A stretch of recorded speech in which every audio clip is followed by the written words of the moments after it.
Oh, sorry, I was muted. Hey guys. Well, I was wondering my thing wasn't going up and down. What's up, guys? I'm gonna get right into it and start reading it, and then we'll discuss it. It's crazy. I haven't even actually got to read the whole thing. I read the main parts, and I just figured I'd read the whole thing with you guys. I'm just in shock a little bit from everything, from what I've read so far. Okay, hold on. Let me share my screen. So I won't be able to see chat when I'm reading, guys. So I'm not ignoring it. I'll be having my screen up. Hold on a sec.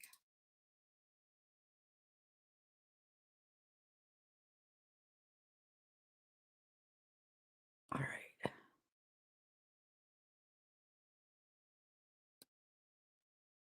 Did you read it, all saying? What's up, all saying? Juliet, baby cakes. Who's all here? Ex Sailor Purge Queen, aka Brat. Wow, your name is a hard one to say.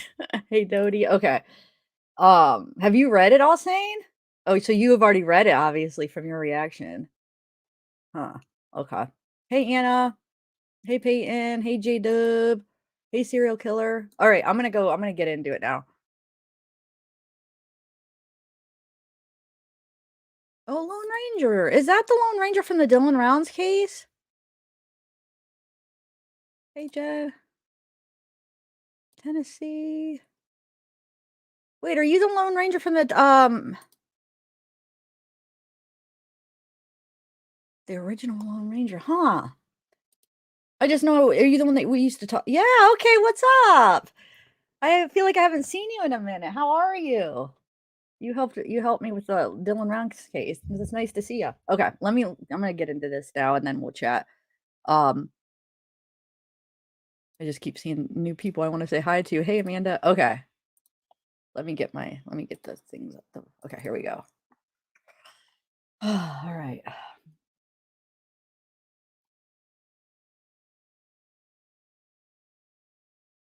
All right, let me share my screen. I got it shared. So how many of you guys have already read it? Is it going to be new to anybody, or is it most of you guys already read it all?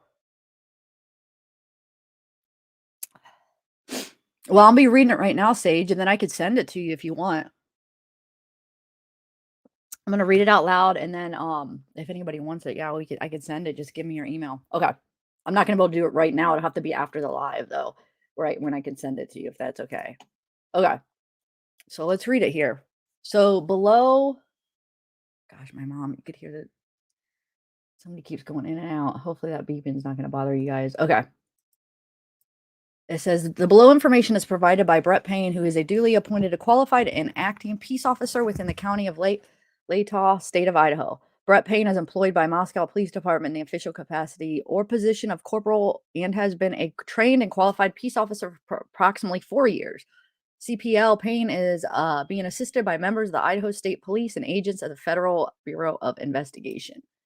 On November 13th, 2022, at approximately 4 p.m., Moscow Police Department Sergeant Blaker and I responded to 1122 King Road, Moscow, Idaho, hereafter the King Road residence, to assist with scene security and processing of a crime scene associated with 4 homicides. Upon arrival, the Idaho State Police forensic team was on the scene and was preparing to begin processing the scene. MPD Officer Smith, one of the initial responding officers to the incident, advised he would walk me through the scene. Like I said, anybody that wants it, just email me and I'll do it late. I'll send it like after the live. I'm not going to do it during the live, but I'm reading it right now. Okay, so OFC Smith and I entered the King Road residence through the bottom floor door on north side of the building. OFC Smith and I then walked upstairs to the second floor. OFC Smith directed me down the hallway to the west bedroom on the second floor, which I later learned through Xana's driver's license and other personal belongings found in the room was Xana Kernodle's hereafter Kernodle room. That's what they called it, I guess. Just before this room, there was a bathroom door on the south wall of the hallway. As I approached the room, I could see a body, later identified as Kernodle's, laying on the floor. Kernodle was deceased with wounds which appeared to have been caused by an edged weapon. Oh, thanks for joining me, Angela. Thank you. My email is just zavgirl@protonmail.com, serial killer.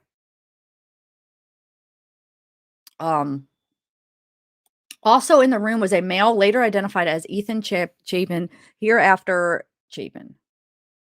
Hopefully I'm saying these names right. Why do I feel like I'm, like, not saying them right? I should. I'm a passenger in a vehicle right now. Oh, it's not good. Oh, sorry. Shoot, that sucks.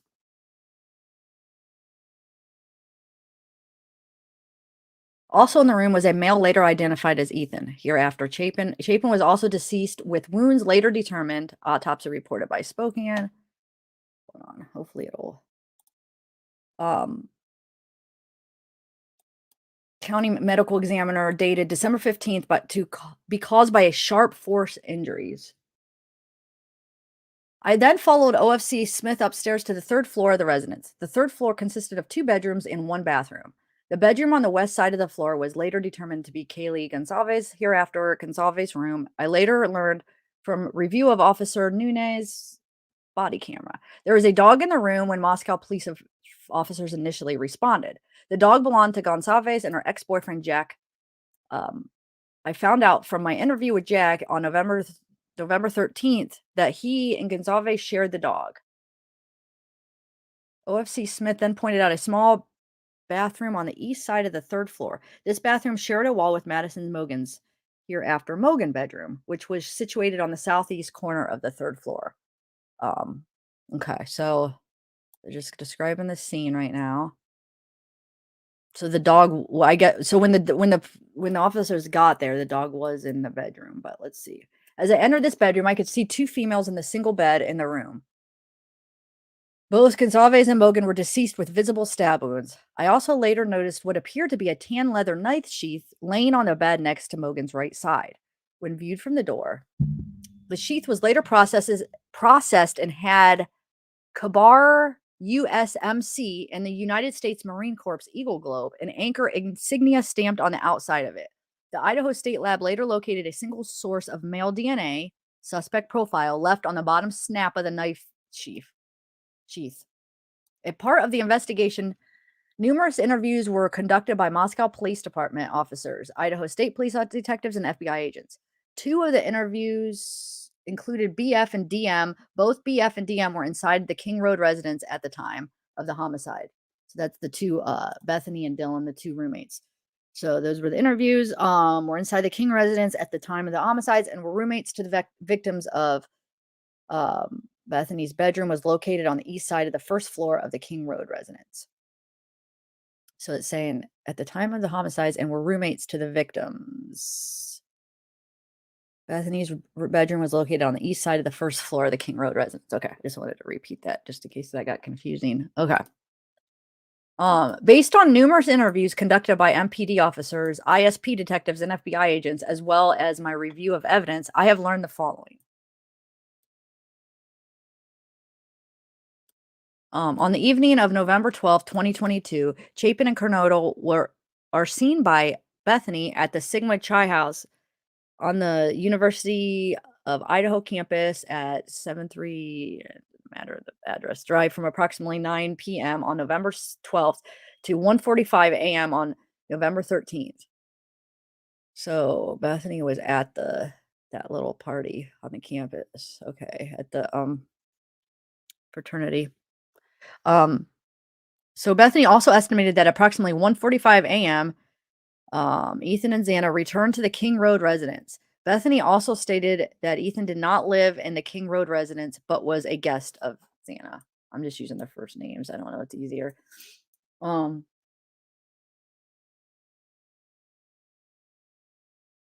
I don't know. What do you mean John D is BS? What I'm confused what that means.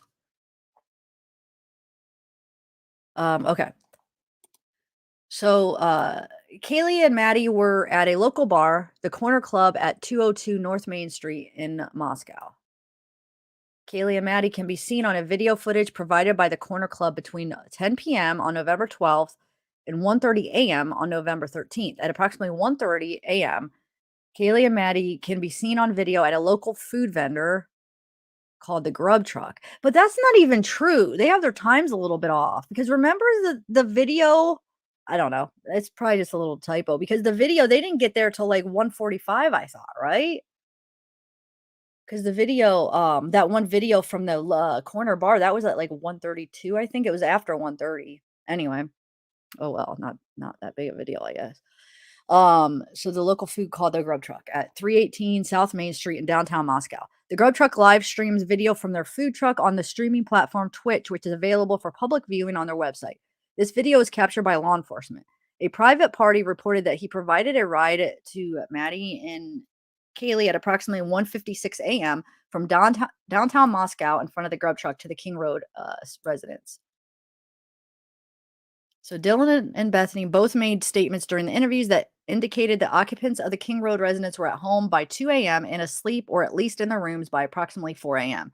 This is with the exception of Xana, who received a DoorDash order at the residence at approximately 4 a.m.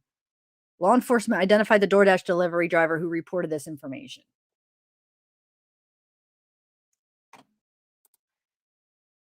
Okay, so Dylan stated she originally went to sleep in her bedroom on the southeast side of the second floor. Dylan stated she was awoken approximately 4 a.m. by what she stated sounded like Kaylee playing with her dog in one of the upstairs bedrooms, which were located on the third floor. A short time later, Dylan said she heard who she thought was Kaylee say something to the effect of, "There's someone here." A review of records obtained from a forensic download of Xana's phone showed this could also have been Cornoodle or Xana, as her cell phone indicated she was likely awake and using her TikTok app at approximately 4:12 a.m. Dylan stated she looked out of her bedroom but did not see anything when she heard the comment about someone being in the house. Dylan stated she opened her door a second time when she heard what she thought was crying coming from Xana's room. Dylan then said she heard a male voice say something to the effect of, "It's okay, I'm going to help you." At approximately 4:17 a.m., a security camera located at 1112 King Road, a residence immediately to the northwest of 1122 King Road, picked up a distorted audio of what sounded like a voices or a whimper, followed by a loud thud. A dog can be heard barking numerous times starting at 4:17 a.m. The security camera is less than 50 feet from the west wall of Xana's bedroom. DM stated she opened the door for the third time after she heard the crying and saw a figure clad in black clothing in a mask that covered the person's mouth and nose walking towards her. Dylan described the figure as 5'10 or taller, male, not very muscular, but athletically built with bushy eyebrows. The male walked past Dylan as she stood in a frozen shock phase. The male walked towards the backsliding glass door. Dylan locked herself in the room after seeing the male. Dylan did not state that she recognized the male. This leads investigators to believe that the murderer left the scene. The combination of Dylan's statements of to law enforcement, reviews of forensic downloads of records from Bethany and Dylan's phone, and video of a suspect video as described below leads investigators to believe the homicides occurred between 4 a.m. and 4:25 a.m. During the processing of the crime scene, investigators found a latent shoe print. This was located during the second processing of the crime scene by the ISP forensic team by first using a presumptive blood test and then amino black, a protein stain that detects the presence of a cellular material. Sorry. The detected shoe print showed a diamond-shaped pattern similar to pattern of a Vans type shoe sole just outside the door of Dylan's bedroom, located on the second floor. This is consistent with Dylan's statement regarding the suspect's path of travel. So there, that answers the. That's weird though. That does answer the question that Dylan wasn't on the bottom floor. Her room wasn't on the bottom floor. But remember all the freaking reports that came out that said the two surviving roommates were on the bottom floor. What were they trying to protect? Like the fact that she saw something or something? I'm a little bit confused. Because obviously her room wasn't on the bottom floor, it was on the second floor, right? Am I reading that right? Located on the second floor, yeah. Anyway, and plus she saw him walk out, so yeah. Wow. Anyway, a part of this investigation, an extensive search, commonly referred to in law enforcement as a video canvas, was conducted in the area of the King Road residence. This video canvas was to obtain any footage from the early morning hours of November 13th, 2022, in the area of King Road residence and surrounding neighborhoods in an effort to locate the suspects or suspect vehicle traveling to or leaving from King Road residents. This video canvas resulted in the collection of numerous surveillance videos in the area from both residential and business addresses. I have reviewed numerous videos that were collected and have had conversations with the other MPD officers, ISP detectives, and FBI agents that are similarly reviewing the footage that was obtained. A review of camera footage indicated that a white sedan, hereafter suspect vehicle 1, was observed traveling westbound in the 700 block of Indiana Hills Drive in Moscow at approximately 3:26 a.m. and a westbound on Steiner Avenue at Idaho State Highway 94 in Moscow at approximately 3:28 a.m. On this video, it appeared a suspect vehicle 1 was not displaying a front license plate. A review of footage from multiple videos obtained from King Road neighborhood showed multiple sightings of suspect 1 starting at 3:29 a.m. and ending at 4:20 a.m. These sightings show suspect vehicle 1 makes an initial 3 passes by the 1122 King Road residents and then leave via Wallata Drive. Based off of my experience as a patrol officer, this is a residential neighborhood with a very limited number of vehicles that travel in the area during the early morning hours. Upon review of the video, there are only a few cars that enter and exit this area during this time frame. Okay, so he makes 3 sightings show vehicle makes an initial 3 passes. Okay, let's see. Um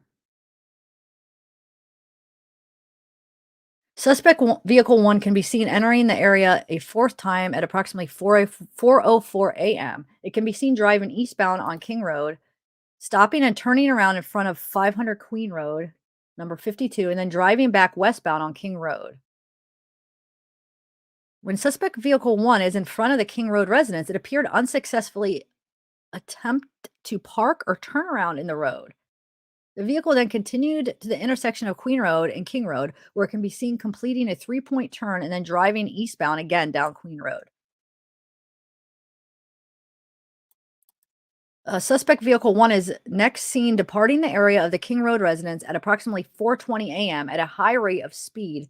Suspect vehicle 1 is next observed traveling southbound on Willenta Drive. Based on my knowledge of the area and review of camera footage in the neighborhood that does not show suspect vehicle 1 during that time frame, I believe that the suspect vehicle 1 likely exited the neighborhood at Palos Drive, River Drive, and Conestoga Drive. Palos River Drive is at the southern edge of Moscow and proceeds into the Whitman County, Washington. Eventually, the road leads to Pullman, Washington. Pullman, Washington is approximately 10 miles from Moscow, Idaho. Both Pullman and Moscow are small college towns, and people commonly travel back and forth between them. Law enforcement officers provided video footage of a suspect vehicle 1 to forensic examiners with the FBI that regularly utilize surveillance footage to identify the year, make, and model of an unknown vehicle that is observed by one or more cameras during the commission of a criminal offense. The forensic examiner has approximately 35 years law enforcement experience with 12 years at the FBI. His specific training includes identifying unique characteristics of vehicles, and he uses a database that gives visual clues of vehicle across states to identify differences between vehicles. After reviewing the numerous observation of suspect vehicle 1, the forensic examiner initially believed that suspect vehicle 1 was a 2011 to 2013 Hyundai Elantra. Upon further review, he indicated it could also be a 2011 to 2016 Hyundai Elantra. As a result, investigators have been reviewing information on persons in possession of a vehicle that is 2011 to 2016 white Hyundai Elantra. Investigators were given access to video footage on Washington State University campus located in Pullman, Washington. A review of that video indicated that approximately 2:44 a.m. on November 13th, 2022, a white sedan, which was consistent with the description of the white Elantra known as suspect vehicle 1, was observed at WSU surveillance cameras traveling north on Southeast Nevada Street at Northeast Stadium Way. At approximately 2:53 a.m., a white sedan, which is consistent with the description of the white Elantra known as suspect vehicle 1, was observed traveling southeast in Nevada Street in Pullman. Pullman, Washington towards SR 270. It connects Pullman, Washington to Moscow, Idaho. This camera footage from Pullman, Washington, was provided to the same FBI forensic examiner. The forensic examiner identified the vehicle observed in Pullman, Washington as being a 2014 to 2016 Hyundai Elantra. At approximately 5:25 a.m., a white sedan, which was consistent with the description of the suspect vehicle one, was observed on 5 cameras in Pullman, Washington on WSU campus cameras. The first camera that recorded the white sedan was located at 1300 Johnson Road in Pullman. The white sedan was observed traveling northbound on Johnson Road. Johnson Road leads directly back to West Palouse River Drive in Moscow, which intersects with Konostoga Drive. The white sedan was then observed turning north on Bishop Boulevard and northwest on SR 270. At approximately 5:27 a.m., the white Elantra was observed on cameras traveling northbound on Stadium Way at Nevada Street, Stadium Way at Grimes Way, Stadium Drive, Wilson Road, Stadium Way at Cougar Way. The depiction showing Moscow and Pullman.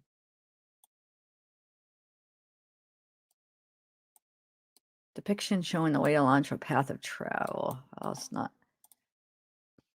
It's very not very good. Wait, what are you talking about, Amanda? Are you talking about like something that happened with you? I know. Don't even get me started. I don't understand that either. We'll talk about it. Yeah. Uh, uh, I just wanted to finish reading this and then we'll discuss what we think. Okay, so here's the white Elantra seen leaving WSU campus. This map is like really like, since it's just printed in like PDF file, it doesn't come up very well, huh? Anyway, okay. So on November 25th, 2022, MPD asked area law enforcement agencies to be on a lookout for a white Hyundai Elantras in the area. On November 29th, 2022, at approximately 12:28 a.m., Washington State University police officer Daniel Tiango queried white Elantras registered at WSU. As a result of that query, he located a 2015 white Elantra with a Pennsylvania license plate LFZ 8649. This vehicle was registered to Bryan Kohberger, hereafter Kohberger, residing at 1630 Northeast Valley Road, apartment 201, Pullman, Washington. 1630 Northeast Valley Road is approximately 3/4 of a mile from the intersection of Stadium Way and Cougar Way. Last camera location that picked up the white Elantra. The same day at approximately 12:58 a.m., WSU officer Curtis Whitman was looking for white Hyundai Elantras and located a 2015 Hyundai Elantra at 1630 Northeast Valley Road in Pullman in the parking lot. 1630 Northeast Valley Road is an apartment complex that houses WSU students.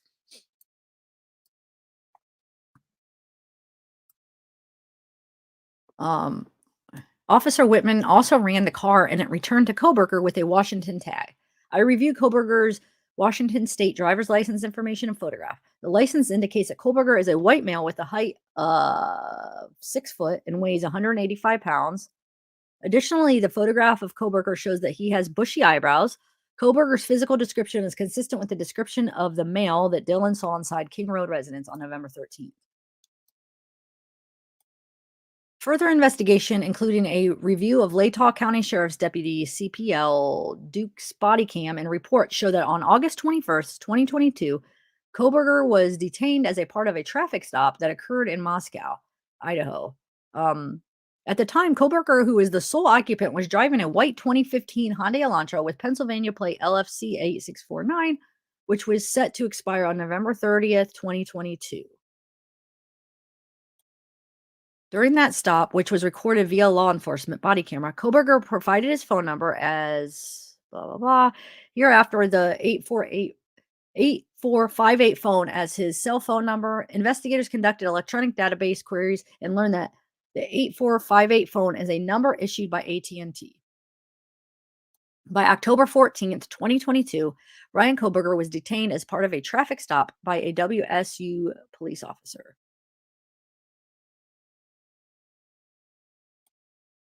Upon review of that body cam and report of the stop, Kohberger was the sole occupant and was driving a white 2015 Hyundai Elantra with Pennsylvania plate LFC 8649. On November 18th, 2022, according to Washington State Licensing, Kohberger registered the 2015 white Elantra with Washington and later received Washington plate at CFB 8708 prior to this time. The 2015 white Elantra was registered in Pennsylvania. Okay.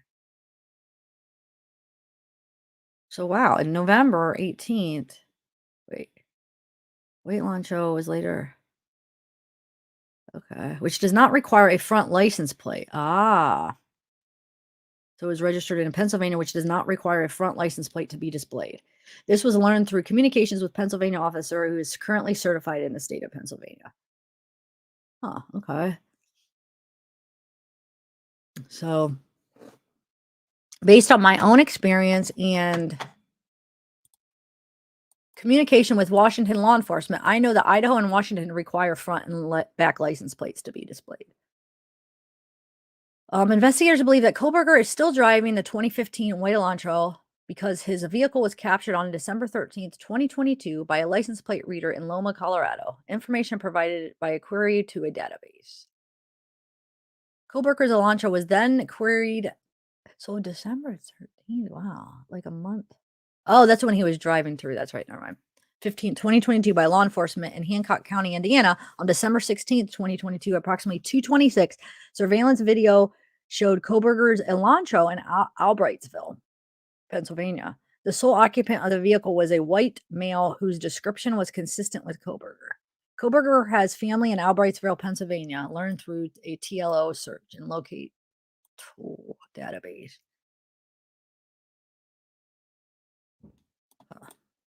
Based on information provided by the WSU website, Kohberger is currently a PhD student in criminology at Washington State University. Pursuant to records provided by a member of the interview panel for Pullman's Police Department, we learned that Kohberger's past education included undergraduate degrees in psychology and cloud-based forensics. These records also show Kohberger wrote an essay when he applied for an internship with Pullman Police Department in the fall of 2022. Kohberger wrote in his essay he had an interest in assisting rural law enforcement agencies with how to better collect and analyze technological data in a public safety operations. Kohberger also posted a Reddit survey which can be found by an open source internet search. The survey asked for participants to provide information to understand how emotions and psychological traits influence decision making when committing a crime. Sorry. That's that one we all read that day. Okay, hold on. Let me take a sip of my coffee, guys. So, what do you guys think so far?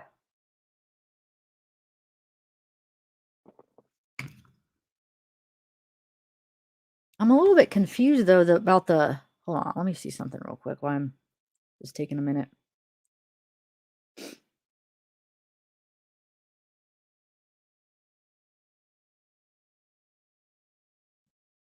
I just want to look up something really quick. No.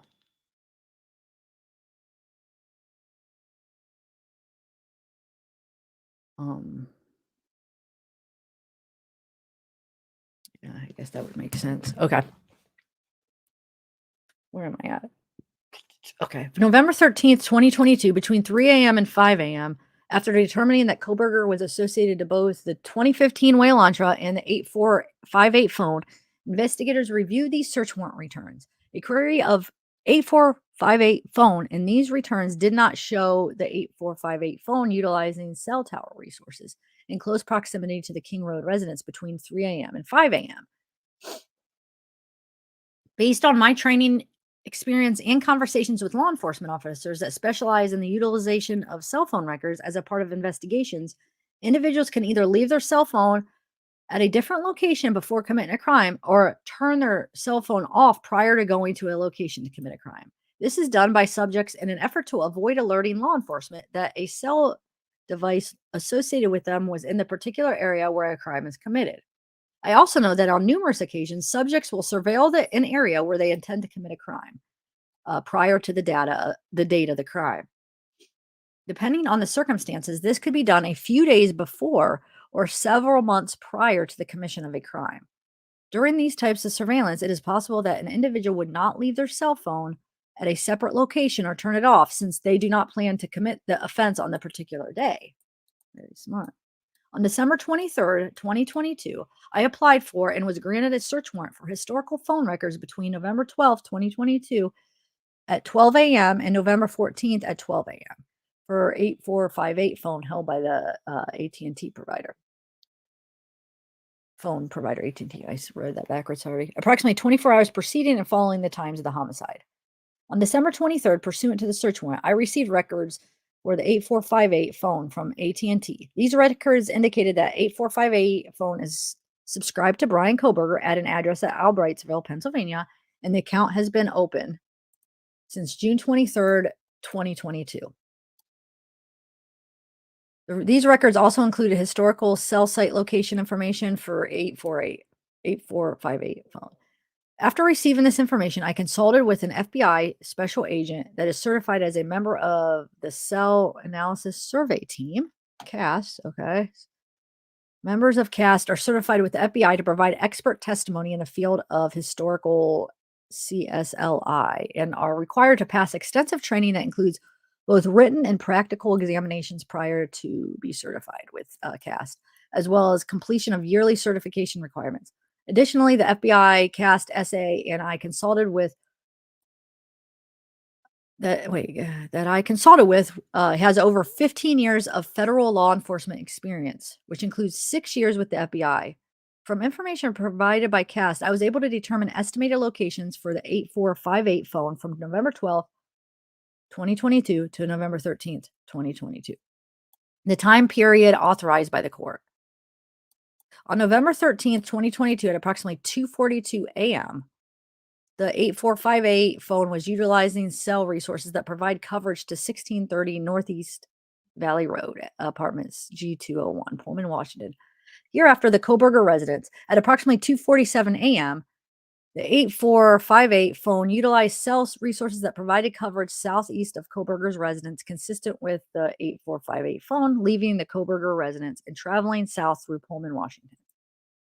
This is consistent with the movement of the white Elantra. At approximately 2:47 a.m., the 8458 phone stops reporting to the network, which is consistent with either the phone being in an area without cell coverage, the connection to the network is disabled, such as putting the phone in airplane mode, or that the phone is turned off.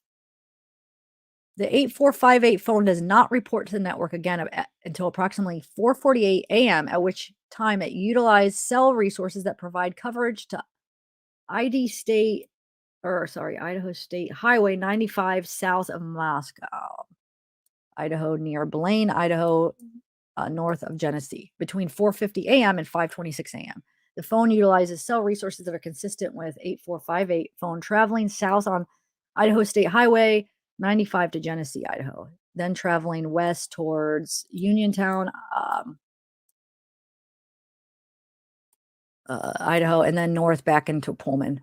At approximately 5:30 a.m., 8458 phone is utilizing resources that provide coverage to Pullman, Washington, and consistent with the phone traveling back to the Coburg residence. Oh, the 8458 phone's movements are consistent with the movements of the white Elantra that is observed traveling north on Stadium Drive at approximately 5:27 a.m. Based on a review of the 8458 phone's estimated location and travel, the 8458 phone's travel is consistent with that of the white Elantra.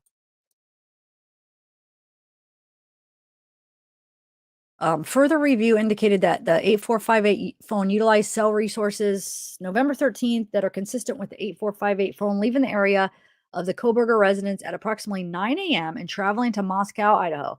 Specifically, the 8458 phone utilized cell resources that provided coverage to the King Road residence between 9:12 a.m. and 9:21 a.m. The 8458 phone utilizes cell resources that are consistent with the 8458 phone traveling back to the area of Kohberger residence and arriving to the area approximately 9:32 a.m. Wait, let me see. Let me read that again. Okay, wait. So on November 13th, they're consistent with 8458 phone leaving the area of Kohberger residence approximately 9 a.m. traveling to Moscow between 9:12 and 9:20. Huh. Wait, is that showing that he went back there, right? That morning? Am I reading that right?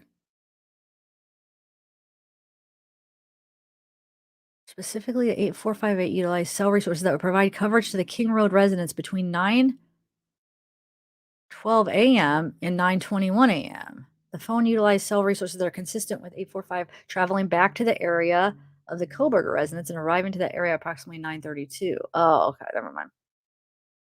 That's kind of confusing how that's written here. So, but 928 provide coverage to the King Road residents. Huh. I'm gonna have to read that a couple times later. Yeah, that's how I'm taking it. He went back. Is that how you guys were taking it? He went back that morning, right? And then went back to, and then he was back to back to his residence back till 9:32. Okay, that's what I was thinking. It was saying. I was like, wait, what? But just the way they worded it, you think they would have like kind of pointed out and made a bigger deal about that. But I guess it's just facts. They're just stating facts. Wow. Anyway, okay.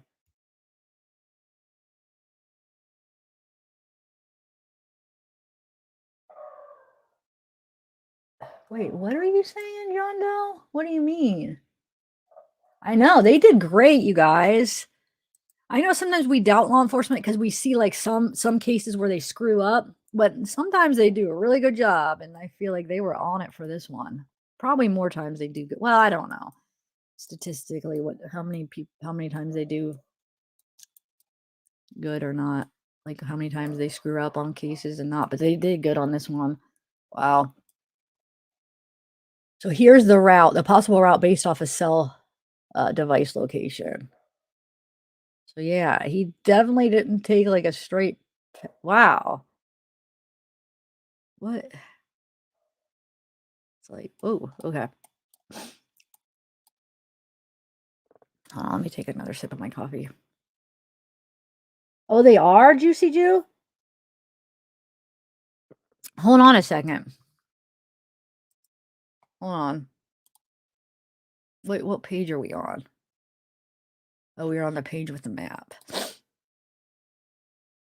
So you're saying that they're showing them in court right now? Hold on. We could look at that and then we'll finish it because I need it. It would be nice to just take like a break from reading just for a minute and see.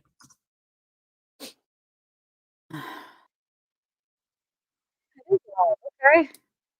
Wow. Okay. Here, I'm going to play this real quick and then we'll finish reading it, guys. I didn't think it was going to be on. I knew he went to court today, but I didn't think it was going to actually be on video. Hold on. I'll play it. All right. Give me 1 minute, guys. I'm going to pull it up on my other computer and then we'll finish it. Don't worry. I'm sure this will only be like a few minutes of court. I'm surprised they let it. Okay. Well, I guess usually they do. Just in the. All right, hold on. Let me share my screen.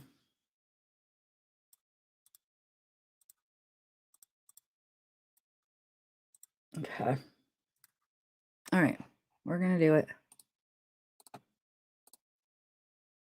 All right, here, let me skip a little bit. Right here, right. Okay, here we go. Just come in, let's listen. I have court-appointed counsel. Court has reviewed your application for attorney at public expense.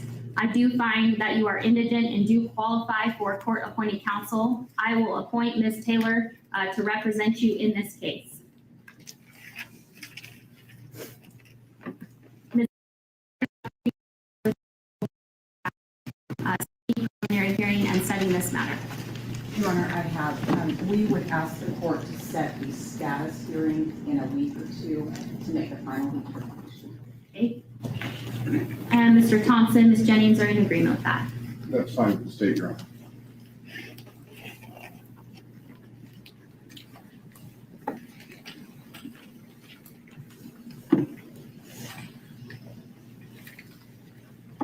We're audience watching live. This is a I will go replay. ahead and set this matter for a status hearing then on the calendar on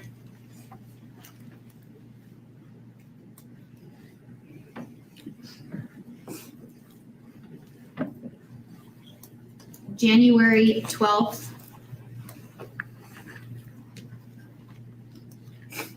at 10 o'clock a.m.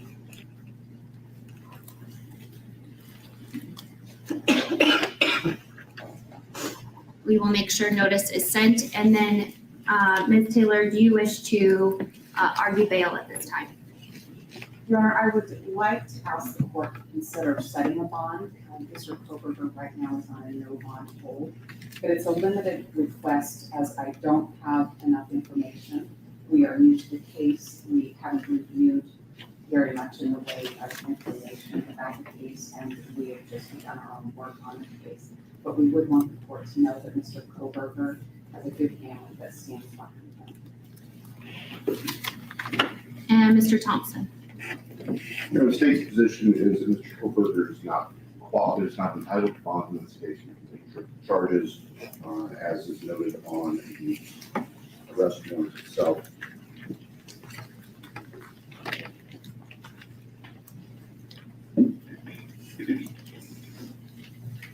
Under Code 19-816, 19-2903 both specify that given potential penalties in this case, there's no right to bail.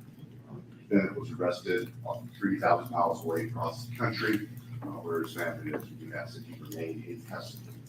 No bail. At this point in time, pursuant to Idaho Criminal 46B and Idaho Code 19-816 and 2903, I am going to leave the bail set in this case as no bail at this point in time until I have additional or further information at a later date and time. So with that, then Mr. Kohberger, you will be remanded in custody and remain in custody on the no bail pending further proceedings in this matter. Is there anything further in the case then for today, Mr. Thompson? Yes, Your Honor. The state is asking for no contact orders for various family members of deceased and also the surviving roommates. I've spoken briefly with Ms. Taylor. She indicated there's no objection. And Ms. Taylor, is that correct? That is correct, Your Honor.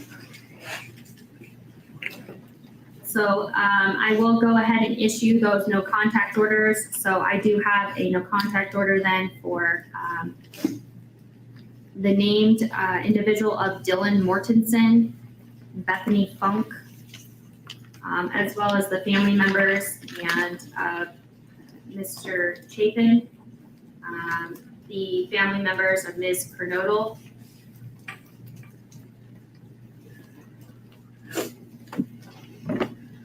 excuse me.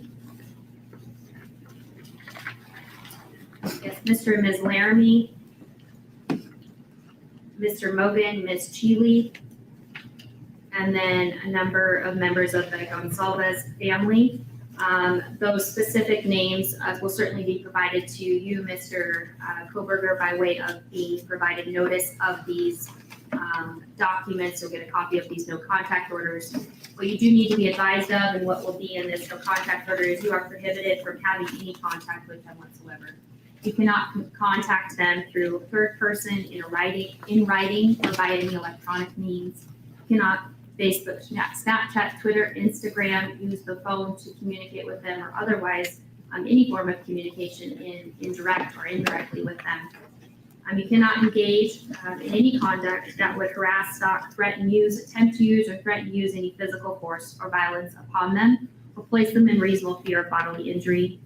Cannot go within or knowingly remain within 300 feet of their person or their home, workplace, or any other place where they might be. There are no exceptions to these orders. And if you do violate these orders, it is a new misdemeanor offense. It is punishable by up to a year in jail and or a $1,000 fine or both. At this point in time, due to being in the magistrate's division here, at this juncture, I am going to issue the no contact orders for a period of 2 years. And then if it needs to be modified or changed by additional judge, it can be done so at that time.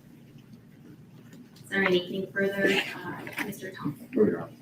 Anything further, Ms. Taylor? No, Your Honor. All right, thank you. We are adjourned.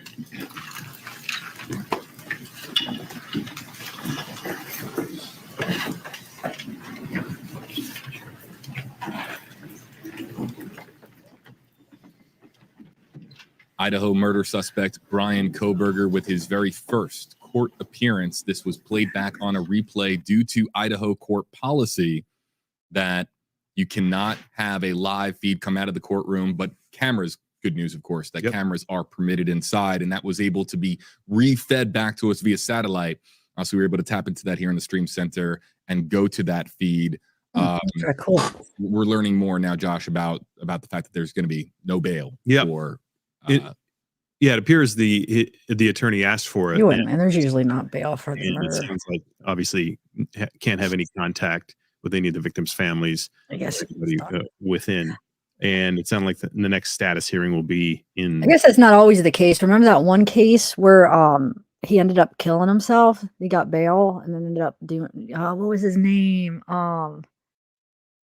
I think if you have money and you know what I'm saying, because he was rich and he had money to freaking get that. But anyway, all right. I'm gonna finish reading that and then we'll discuss. Okay, hold on. Let me bring it back up. Share my page.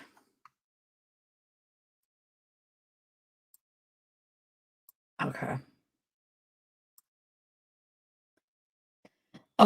Juliet, I sent you a link to your email, by the way. Wait, if you want to come up, when you want to come up. Okay, so we're almost done here. There's not too much more left. Okay, so let's see all this cell phone stuff. So it looks like he did go back to the scene.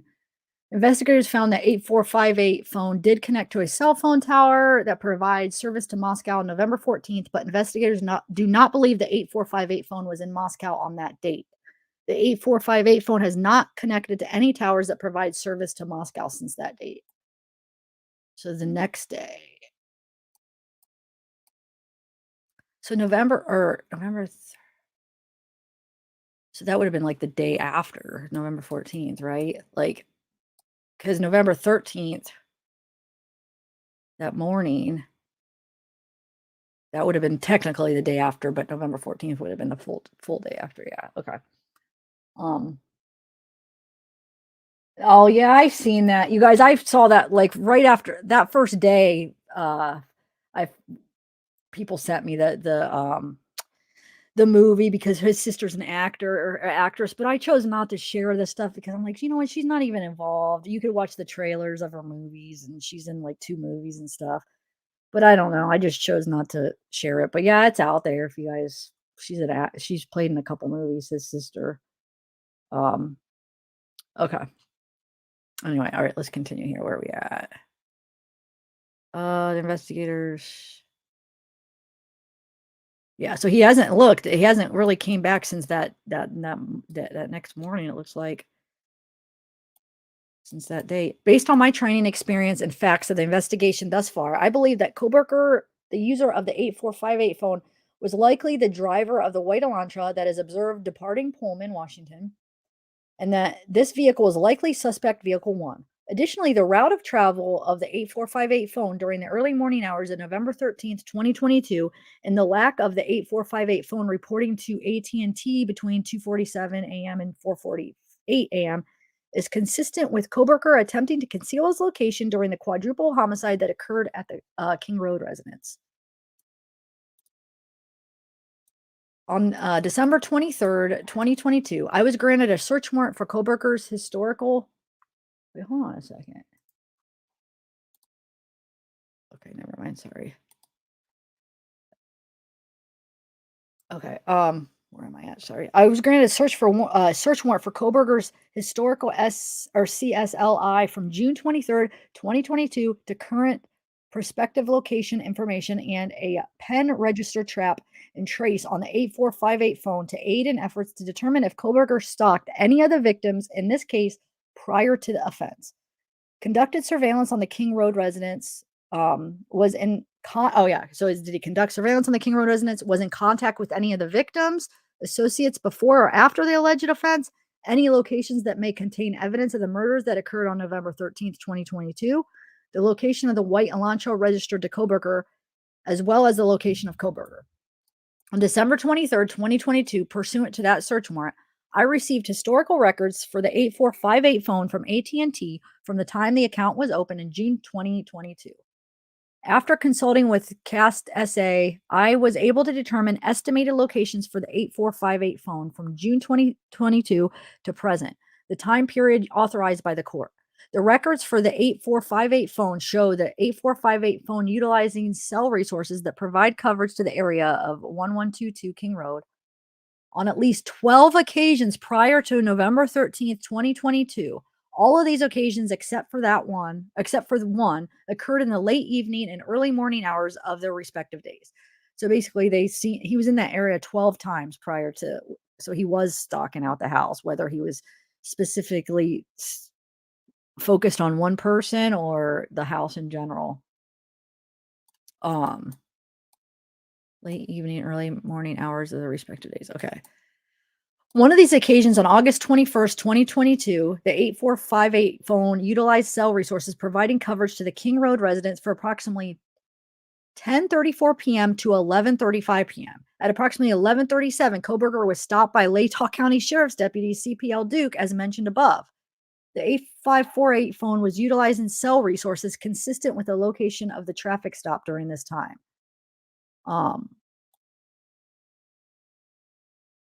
So yeah. Wow, that's just crazy to think. Like, I mean, I guess there's nothing the cop could have done. I mean, how was he gonna know, but that he stopped him there and that. Anyway, further analysis of the cell data provided showed that 8458 phone utilized cell resources on November 13th, consistent with the phone traveling from Pullman, Washington to Lewiston, Idaho via US Highway 195. At approximately 12:36 p.m., the 8458 phone utilized cell resources that would provide coverage to Kate's Cup of Joe coffee stand located in 810 Port Drive, Clarkston, Washington. Oh, Juliet, hold on, let me add you. Oh, your picture's not there. Can you hear me? Hello? Maybe that's because you're not on. Hey, can you hear me okay? Oh, yeah. Yeah, your picture's not on there. What up? What up? Yeah, I can hear you. Do you have your picture on there? It's just not showing up. Yeah, it did this last time too, I think.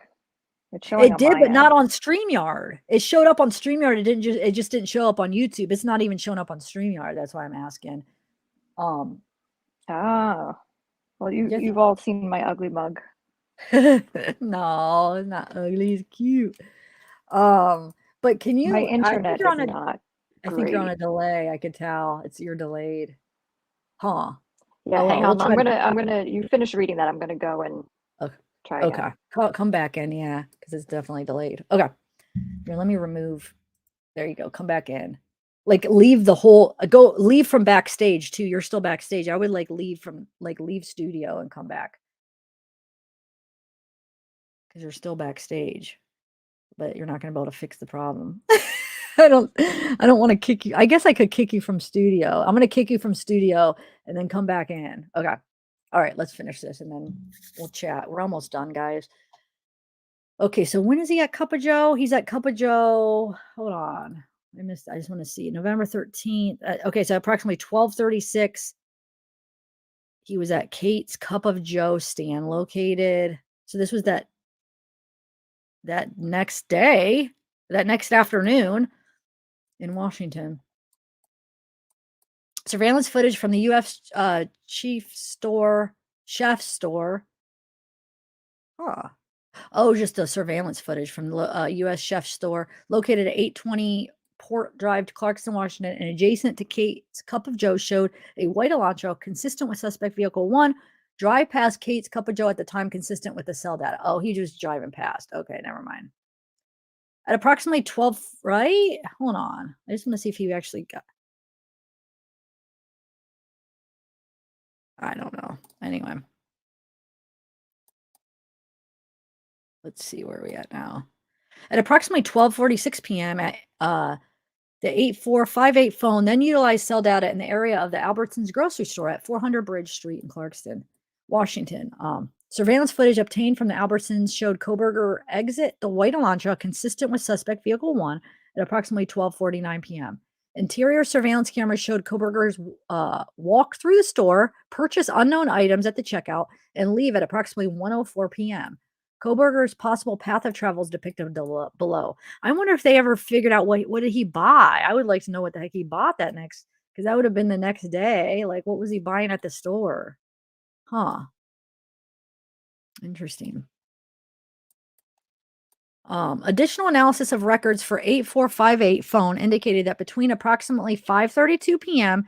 and 5:36 p.m., the 8458 phone utilized cell resources that provide coverage to Johnson, Idaho. The 845 phone then stops reporting to the network from approximately 5:36 p.m. to 8:30 p.m. That is consistent with the 845 phone being in the area that the 8458 phone traveled in the hours immediately following the suspected time the homicides occurred. Wait, phone being in the area. Okay. On December 27th, 2022, Pennsylvania agents recovered the trash from Kohberger's family residence located in Albrightsville, Pennsylvania. That evidence was sent into the Idaho State Lab for testing. On December 28th, 2022, the Idaho lab reported that a DNA profile obtained from the trash and the DNA profile obtained from the sheath identified a male as not being excluded as the biological father of suspect profile. At least 99.99% of the male population would be expected to be excluded from the possibility of being the suspect's biological father. Based on the above information, I'm requesting an arrest warrant be issued for Bryan C. Kohberger, date of birth 11/21/94, for burglary at 1122 King Street in Moscow, Idaho, and 4 counts of murder in the first degree for the murders of Madison, Mogan, Kaylee, Xana, and Ethan. So, all right. So now, well, let me bring you back up. What up? What up? I know I'm glad you're up here for this discussion, but I just have to, the whole Dylan thing, I just have to say my feelings. I'm not going to be too hard on her or anything, but like, I just don't understand that. I don't, because she could have possibly saved one of them. I'm sorry. I know they said like Kaylee's was more like on impact because it was like so like her injuries that she didn't bleed out. I don't know if they described the other ones, but what if the other ones could have been saved if she called the ambulance, like if she called it, for help right away. And the Or fact even that if he would have gotten caught sooner and saving yes, money, yes, because he would have been on his way home, like he would have been driving at the time. And also, how does she go to bed and not until the next afternoon? How do you let that many hours pass? Like, and then how doesn't she go check on him after he leaves? How doesn't she go check to see what's going on out there? Right. So can we go back to, because I think that's a big point of contention right now with everyone. Can we go back to that part, right, where it describes what she said she saw and everything? Yeah. Okay. Like, do we know for sure that she knew people were getting killed? No, but she knew there was somebody with a mask. She heard crying and she knew that there was somebody masked guy like walking out. He had to have blood on him, but I guess if he was in black. So I'm going to be you're not going to go check on your roommate though? I'm going to be devil's advocate. No, good. I want you to be though. I like that, but I'm just, that's fine. I'm going to attempt to stick up for Dylan.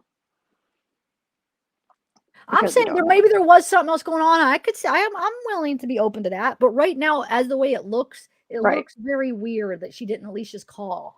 Like, I don't expect her to jump in and try to stop him, but I expect her to call right away. 911 like 911, like, or go check okay, if she's not sure if he killed him, go check. Go see, knock on the doors, or go, if one of the doors is open, go see. If nobody comes to the door, shoot, something's wrong. Like, go check at least. Don't not just call right away. Go check, see if they're okay. Come on. Yeah. Come on. Okay. So is there any way that she could have really not thought anything was really going wrong? So I know the crying, so these are 20-year-old women, right? In college. Mm-hmm. So hearing one of them crying, and I know this sounds funny, I actually don't mean it as a joke, but it's not a big deal.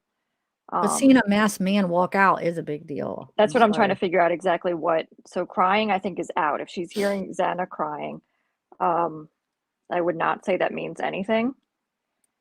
Seeing a masked man walk out would mean something for sure, unless, did she know him?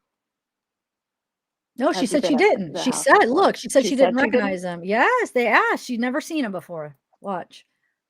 Where is it at? Yeah, someone's here. Okay, so you want me to read that part over, the whole part, kind of, or where do you want to go? You might as well. It's just one of the pages, right?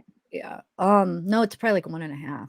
But and then that's crazy that freaking Xana ordered DoorDash at 4 a.m. That's like it makes me more sad because the fact that they were scared to death. Like it almost was more like comforting to think they were sleeping and didn't see it coming. But the fact that I think they all saw it coming, where somebody saying is somebody there, which she's not sure if it was Xana or Kaylee saying that, and then Yeah. Xana crying and him going up to her saying, "Are you? I'm going to help" or whatever. She probably just witnessed him kill Ethan. Maybe I'm guessing. I don't know. Like that means that she was so like they were actually really afraid and saw it coming, which is like sadder to me. You know what It's I'm very saying? sad. Yeah, no, my heart hurts hearing about the details of this because we've been Yeah. talking about it for so long and I've been thinking about it for so long and then you get like more detached from it, I guess, as the more you like see it analytically and stuff like that.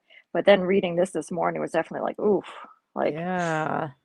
the So here the we more go. realistic elements of it, like Yeah. And it's not uh, even, it's like less, it's like, yeah, not what I expected. I just thought at least that they were like, maybe some of them did fight, but they were woken up. Like, I didn't think that they were just up still. Like, she's up ordering food on TikTok. So, I mean, yeah. anyway, it still isn't specific on who they killed first, but from this, it almost sounds like he killed Kaylee and Maddie first. It's not for sure the way this is worded, but it kind of sounds like it from Dylan's like from at least what they said from Dylan's interview. I would love to. I'm wondering if the whole thing is going to come out, or it's probably after the trial we could hear her whole interview. But like, Yeah. doesn't it sounds like maybe Kaylee was killed first, and then It does, which yeah. makes sense because that's how we first thought that that Kaylee and Maddie were the target. Maybe Kaylee was, and that somebody woke up on the way home down that they caught him, or you know what I'm saying, that he ran into one of them, which we still don't know if that's the case because Dylan Yeah. didn't come out until after. It looks like after at least he probably killed Ethan. It sounds like. Okay, so it says, so yeah, they were asleep in the room. Okay, so King Row, wait, during the interviews. So yeah, so Dylan and Bethany both made statements during the interviews that indicated that the occupants were at home by 2 a.m. and asleep or at least in their rooms by 4 a.m. This was the exception of Xana, who received a DoorDash order at the residence at 4 a.m. That's crazy. That means 4 a.m. Then Bryan like came in right after that. It sounds like she was probably still eating, right? I don't know. That's the bag that we saw in the kitchen, right? Possibly. Oh, so she was maybe that. Oh, maybe they caught. Maybe he was like, I don't even know. Okay, so Dylan states she originally went to sleep in her bedroom on the southeast side of the second floor, which we were all made to believe she was on the first floor, which was I don't know why they made. Did you? I mean, isn't that kind of weird? Like, did law enforcement aren't they the ones that said that too? That the two surviving Yeah. roommates were on the first floor? That was a lie. No, but Yeah, and still, it they were trying annoys to me when they like protect. withhold things that like at the end afterwards. You're like, wait, why would you even withhold that?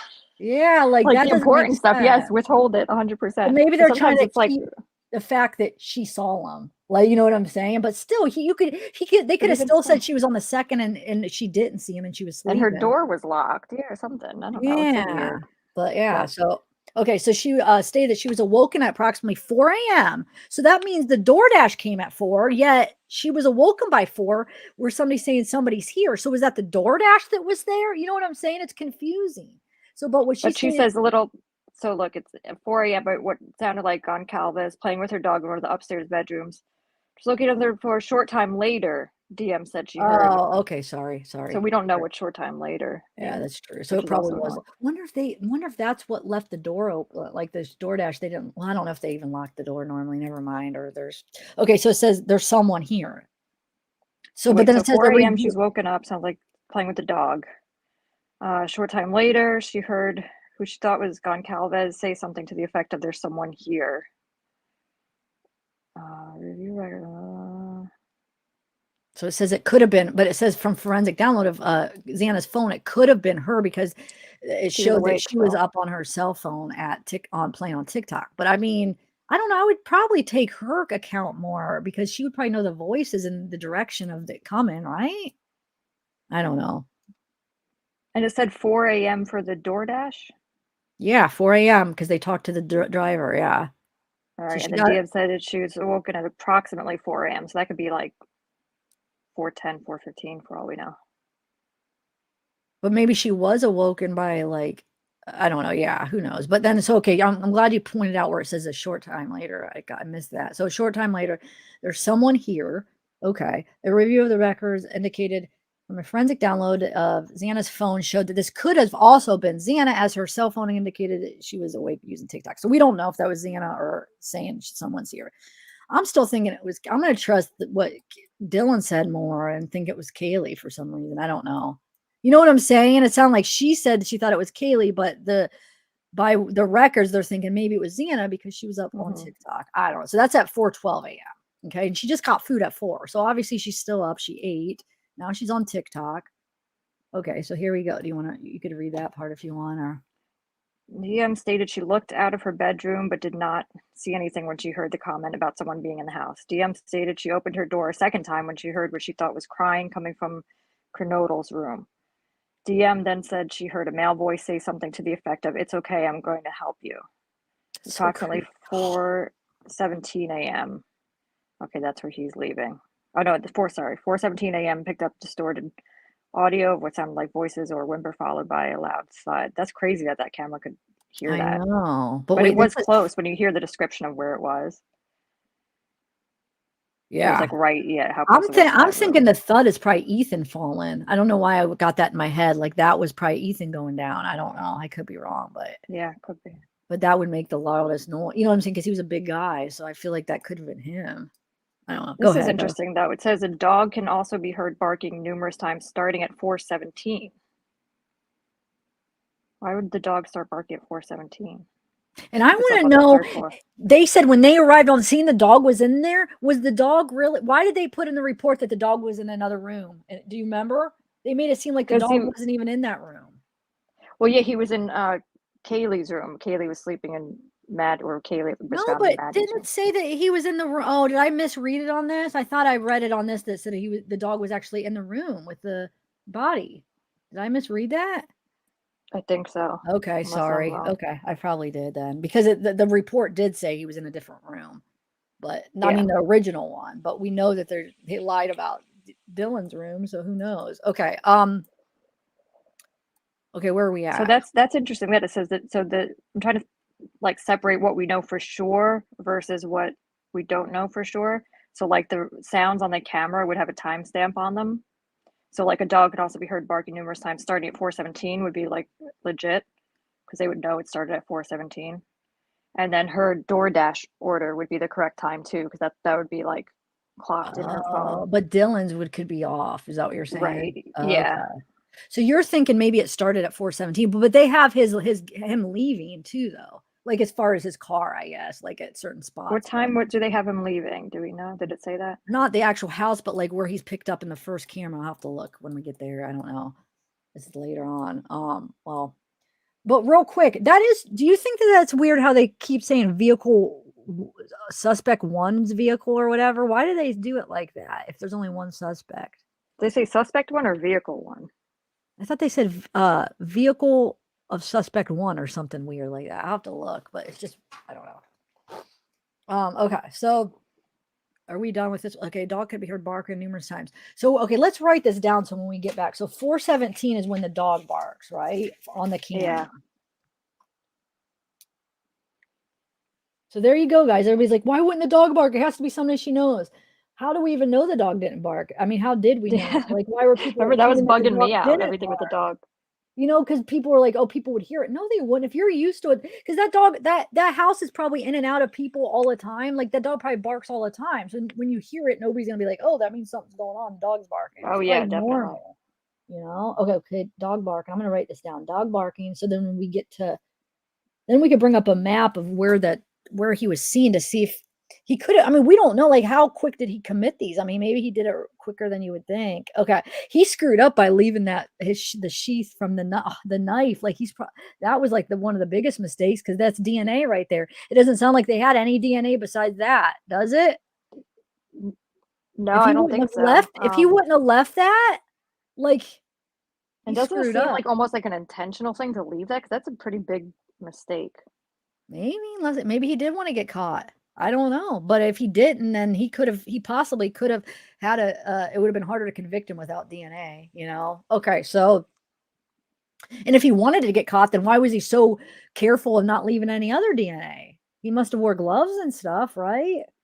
Yeah, I don't think he wanted to get caught. I think he's not the But genius. why everyone leave? was Oh, claiming. then why leave the you're saying, but No, why I'm did just you saying ask if it it was feels like intentional? maybe like a But when he yeah, realized like there'd be DNA on it, if it was his on, you know what I'm saying? I think it was an I accident. I think it's more likely to be an accident, but it's just a weird big mistake, I guess. It is, but when you're in that moment, I mean, you could plan as much as careful as you want, but you always make a mistake. Criminals always make a mistake most of the time. That's why they get caught.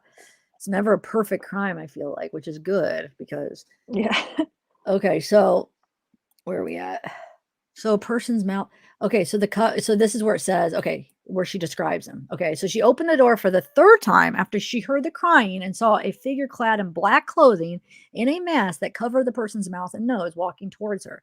Dylan described the figure as 5'10" or taller, male, not very muscular, but athletically built with bushy eyebrows. The male walked past Dylan as she stood in a frozen shock phase. Did he see her? This is what I'm like. So he saw her and just walked right past her? I Like, feel like maybe he didn't see her. oh, okay. Because I was like, that's crazy that he just would let her go. And if that's the case, then maybe he wanted to kill the four people. Because you know what I'm saying? Because we're thinking that they caught him. Like he was just, there was one person he was trying to get. And then maybe like Ethan and Xena like saw him or something. So he had to kill him. They're like collateral damage or whatever. But if he saw her and didn't kill her, that wouldn't make sense. So yeah, maybe he didn't see her. Wow. We got to go look at the setup of that house again and see how where he would be walking and if he would be walking right past her, right? Because she's in the Yeah. doorway, and to see if did he walk past her that way then? Yeah, he walked past her from Xana's room to the kitchen. It would be like walking right past, like it would. That's why I want to look at the house setup. Is it right past her then? Like Yeah. right there. Oh my Lord, can you imagine? I mean, she could have cracked open the door to look out and then just Oh, froze and he just walked by oh, and that's that's probably what it terrifying. was. You're right. I'm sure it was something like that. So the male walked towards the back sliding glass door. DM locked herself in her room after seeing him. She did not state that she recognized the male. I guess she did not state that she recognized. This leads, I mean, you would think she would have said like, oh, I not recognize them. I don't think she recognized them. This is What? worded so weird. I hate the way that they wrote that. Did not state that she recognized the male. This leads investigators to believe that the murderer left the scene. I know that doesn't even that doesn't lead. That has nothing to do doesn't. with leading investigators. The fact that she saw him walk out the door does. What She didn't recognize him, so that means he left. Yeah. I know that it is doesn't make sense. weird. It is. Okay, So we have 4 o'clock is Xana's food arrived. Yeah. For sure, because that would be in her phone, which they had. Yep. 4:17 for sure. The dog is barking and there's a thud and look, stuff. right here it says records of BF Dylan's phone. The video suspect was described. Okay, so it's like 4:25. But why does it lead them? Okay, the combination of Dylan's statements, reviews of forensic downloads of records from Bethany and Dylan's phone. So they verified stuff with their phones, it looks like. The video of a suspect video is described below leads investigators to believe the homicides occurred between 4 and 4:25. So I mean, that means they're saying they think that it ended at 4:25 and then the dog didn't start barking until 4:17, which would only give him 8 minutes to do it all. So no, I think the dog was a late reactor there, in my opinion. Get it together, dog. I mean, unless he did Xana and Ethan first, and the dog didn't react until he went up to the 3rd floor. Oh, that's a good point.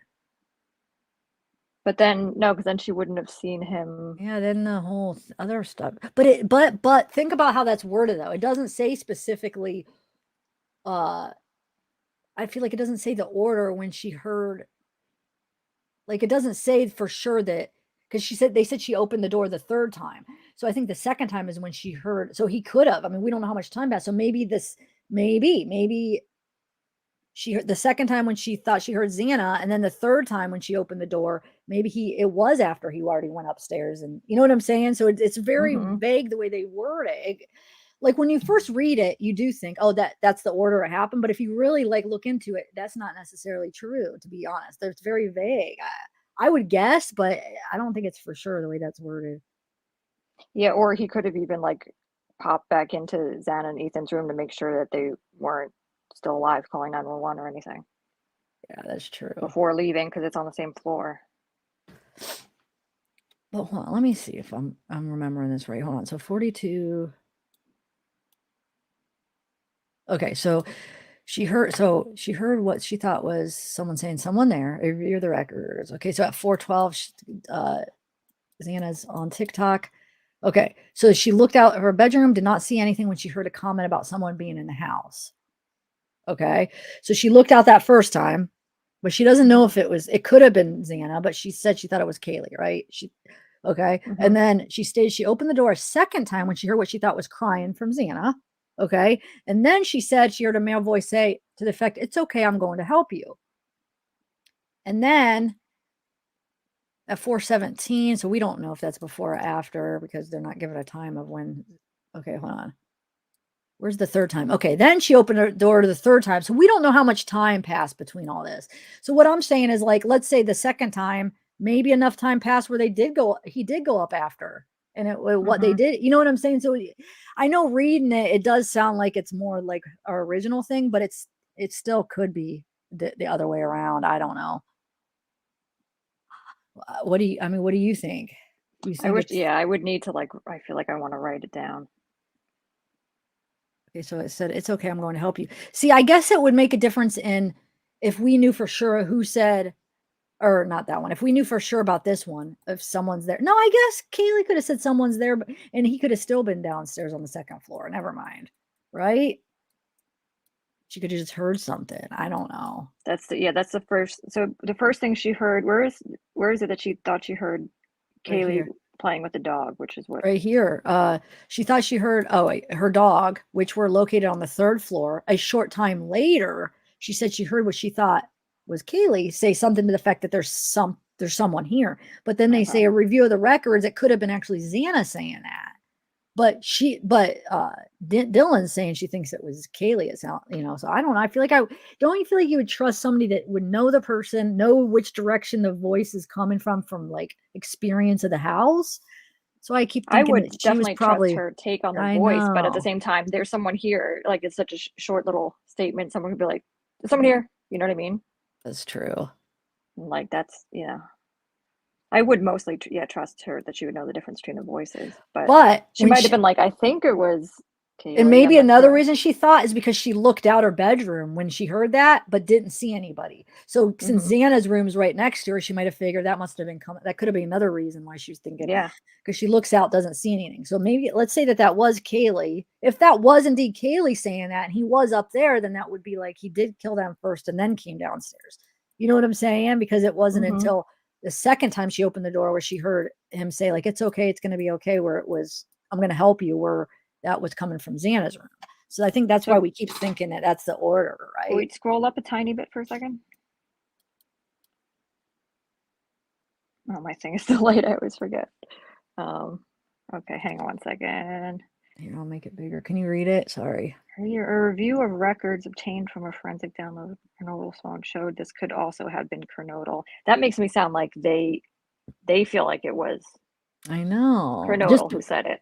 Maybe because they don't have any records showing Kaylee was still up at that time. But that doesn't. But the thing is it could have woke her up. Like she's sleeping and then she hears something. It's like, oh my God, somebody's here. Like, why does that have to mean that Kaylee was up? She could have still been laying in bed and then just woke up because she heard something, right? Because they're like making it seem like, oh, they think it's Xana because Xana was still up. But that doesn't mean anything. But the way it's worded, it sounds like they're convinced that it's I know. Xana. I don't know. So either way, so I guess if it was Xana, then it could have been the other way around. You know what I'm saying? Then it does seem like it could be. Like, so I think that woken at approximately 4 a.m., which is probably a little after 4 a.m. She hears what sounds like Kaylee playing with her dog, so like stomping around and little noises or whatever upstairs. That might have been. Oh, so you're I was just thinking maybe she really was playing with her dog, but you're thinking that was what was going on. Maybe that was when he. Oh no, it's like short, fast move. You know how you play with the dog, okay, like that, like it's like. Oh yeah, probably you're right. Maybe that was it. Then maybe little... that's why they're saying they think there's someone here was probably Xana, because they probably put it together that her playing with the dog was probably that, and then there's someone here happened after, so then that would have been Xana, right? Yeah, also she could look out her window and see the car, which I'm assuming was in the actual driveway, right? But we don't know. By the sliding door? I don't know where he probably was parked out back and ran out. I'm guessing.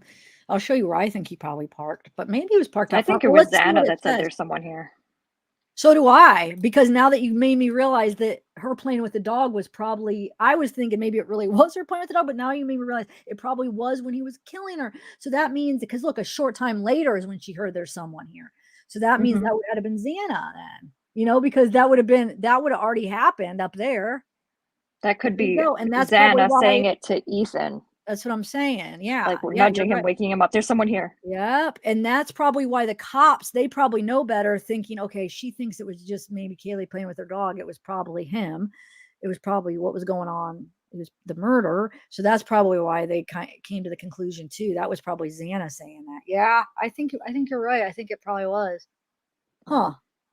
Okay. So at 4 a.m., sounded like her playing with the dog. Okay. So does that mean, dude, that he was already in there after the DoorDash came? Well, approximately 4 a.m. is when she heard that. Wonder if they passed each other. I mean, dude, that's so crazy though that there was somebody there like right before. Yeah. So you're right. So he probably, because it doesn't say the DoorDash witnessed anything. I mean, you would think, or if No. you saw a car in the drive, so the DoorDash guy probably just left. So a little bit after 4, it sounds like, yeah, that's probably, he probably did. Yep. I mean, I bet you Kaylee was the target or Maddie. And then he comes down and then maybe he runs into like Xana, or do you think he was planning on getting them all? I'm still thinking he was planning on getting them all. Okay. But then why wouldn't he go into Dylan's room then? Obviously it wasn't locked when he walked past, so it wasn't like he tried to open the door. She was looking through it. So why? Unless if there's like a peephole, was she looking through? No. How does that word that? Went to her sleep. No, because then it says she shut her door and locked it after. So no, because it says she opened the door, right? Yeah. I don't know. Wow. Yeah. Wonder if they're gonna be able to tell like if there was a specific targets with this, or wonder if he'll just I think confess. it would make more sense Dude. if there's a specific target. I do think that, but I think either way, I don't think it was like a collateral damage thing. I think like he was. But I think they're gonna. I think they have a way to like get them to take a deal. Not, hey, we won't give you the death penalty if you tell us details. Who was the target? What was, you know what I'm saying? To give them some of the where's the weapon or whatever, to get, or like admit it, whatever. And because that's the only way, that's the only thing that they have to really offer him, right? And a lot of times it works. They don't want to get the death penalty, so they'll talk, because I mean they have a lot. When it's something like this where they have so much good evidence, it's like you're already screwed. So like, just talk, and I think he might, just because of what he was studying, you know what I'm saying, to get like, just to offer some insight, maybe. I don't know. I know that I heard that he was trying to, that you heard that he was going to say not guilty, right? I don't know. Who knows? Yeah. I mean, it's still early. It's still so early on. So they'll probably offer him to take the death penalty off the table if he gives information, I'm guessing. But maybe not. I think they'll like talk with the parents and see what they want. Usually they do that. Like, hey, Yeah. do you want to offer him this? What do you want to do? Because they want to do right by the parents. Yeah. Anyway, sorry, go ahead. I'm just like, as I'm reading this, because you guys, I just like skimmed this before I went live. So now, like, reading this more in depth, I'm like realizing more things. Okay, go ahead. What were you gonna say? It's complicated. Like I read that part twice, but I'm still like, all right, hang on, what? No, I guess no mention of a scream. A mention of a little cry, like it sounded like somebody was crying. Oh, thank you, Debian. Debian says maybe BK was injured nose from the defense of one of them and had no more energy to do anything to DM or BF. I think it's possible the no more energy thing. I mean, he got 4 of them, and if he wants to, be this hot shot that committed this crazy heinous thing everyone's going to be talking about, I think 4 is enough to do that. So the nose thing, Zav had one of his high school friends on. When was that? The other day? If you guys haven't seen Chris, it. Yeah. A guy named Chris came up who knew him in high school and was telling us about him. And he had confirmed that he thinks his nose was like that all the time. He said he couldn't see as much when he weighed more, but once he lost weight, His nose always looked kind of crooked like that. And somebody says nose was broken because he boxed, so that would make Yeah, sense. so And he it could be probably that broke his too. nose multiple times from boxing too.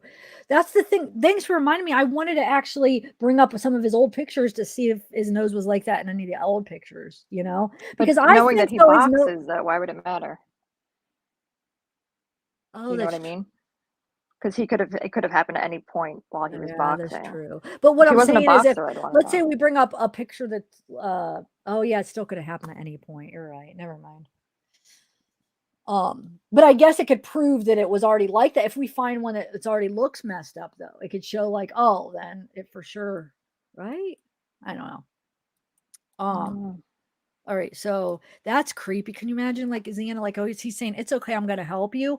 But I mean, did she just witness? So I'm guessing this was after he probably already attacked Ethan, right? And she's I crying and guess, afraid, and then he approaches her and like, it's okay, I'm gonna help you. unless I should have heard a male voice. Could that have been Ethan? But who is he saying that to? Oh, if he killed Xana first and he goes to Xana saying that. I don't know, man. Oh, that's sad. It could, you're right. It could have been Ethan. I mean, it could have been, oh man. Or even if both of them are stabbed but not passed away yet. See, that makes me mad then Dylan could have freaking called the freaking ambulance and then they could, that's what I'm Yeah. saying. That she could have saved possibly one of them. And I know she can't take that on all herself. I mean, I know that's probably something that's going to eat her up for the rest of her life, but it's still like, God, the choices like that. I don't understand. Like, even like, how do you let that many hours pass? Let's say she was hesitant for a little bit. Like, how aren't you going to go check on them? I'm sorry. I can't make sense out of that. At least go check to see. I can't. I don't know. It makes absolutely zero sense. I can't see a So reason. Can you help me? Are you seeing a reason? I know you said that she might know him, but obviously he has a mask. She says she doesn't say she recognizes him. So again, just being devil's advocate, could she in any way have thought that everything was fine? But why not check? Because she thinks everything's fine. Why'd she lock her Then- door? Why is she, oh, I'm gonna lock my door if she thought everything was fine. She locked her door when after the third? After, yeah. Right here. Where does it say? She heard a comment. Hold on, where's it says?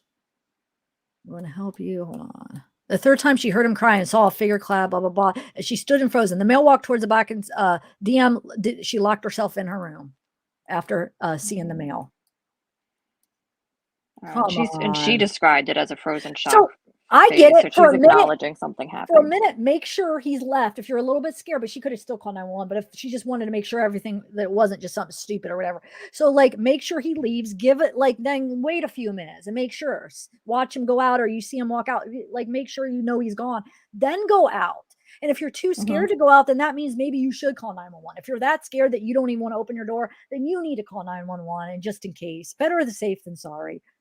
Like, I know you wait 8 hours. Is that how many? I didn't even add how many hours, but you wait from like basically around a little bit after 4 to the afternoon, like after 11 p.m.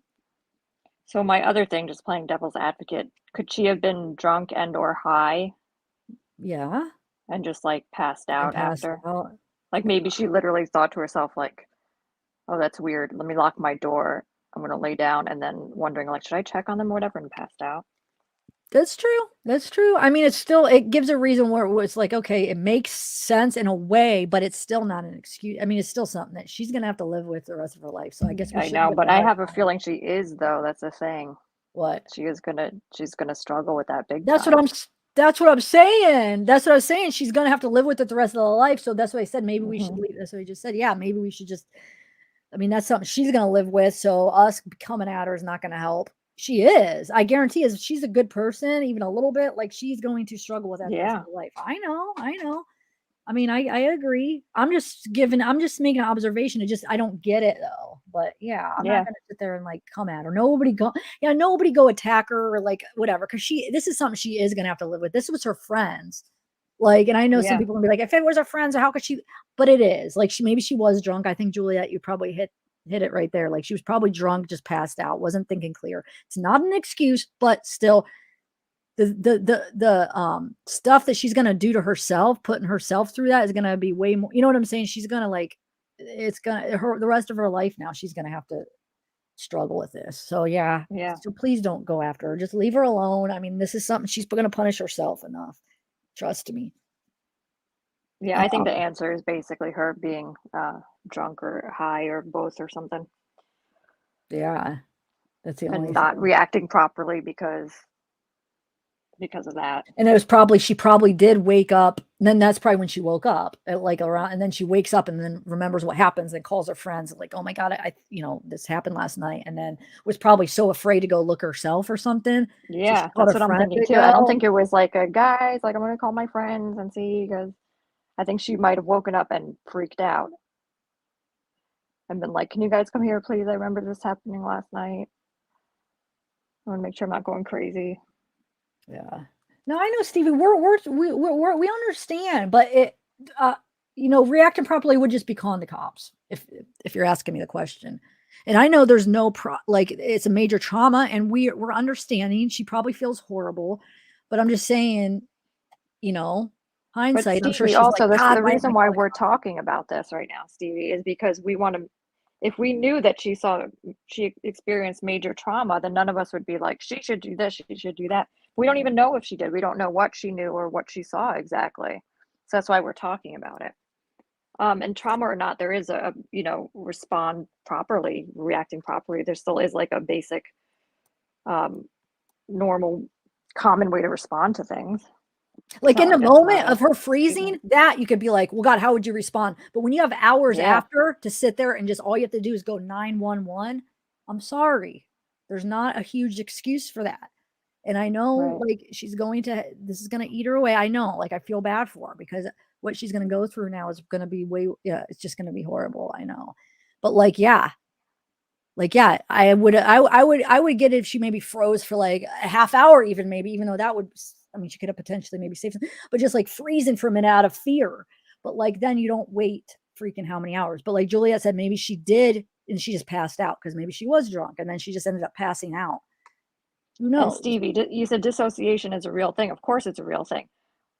Regardless of that, in most situations where someone gets an idea that something bad is happening to people around them, they do call for help. You can't deny that. In most situations, that's what happens.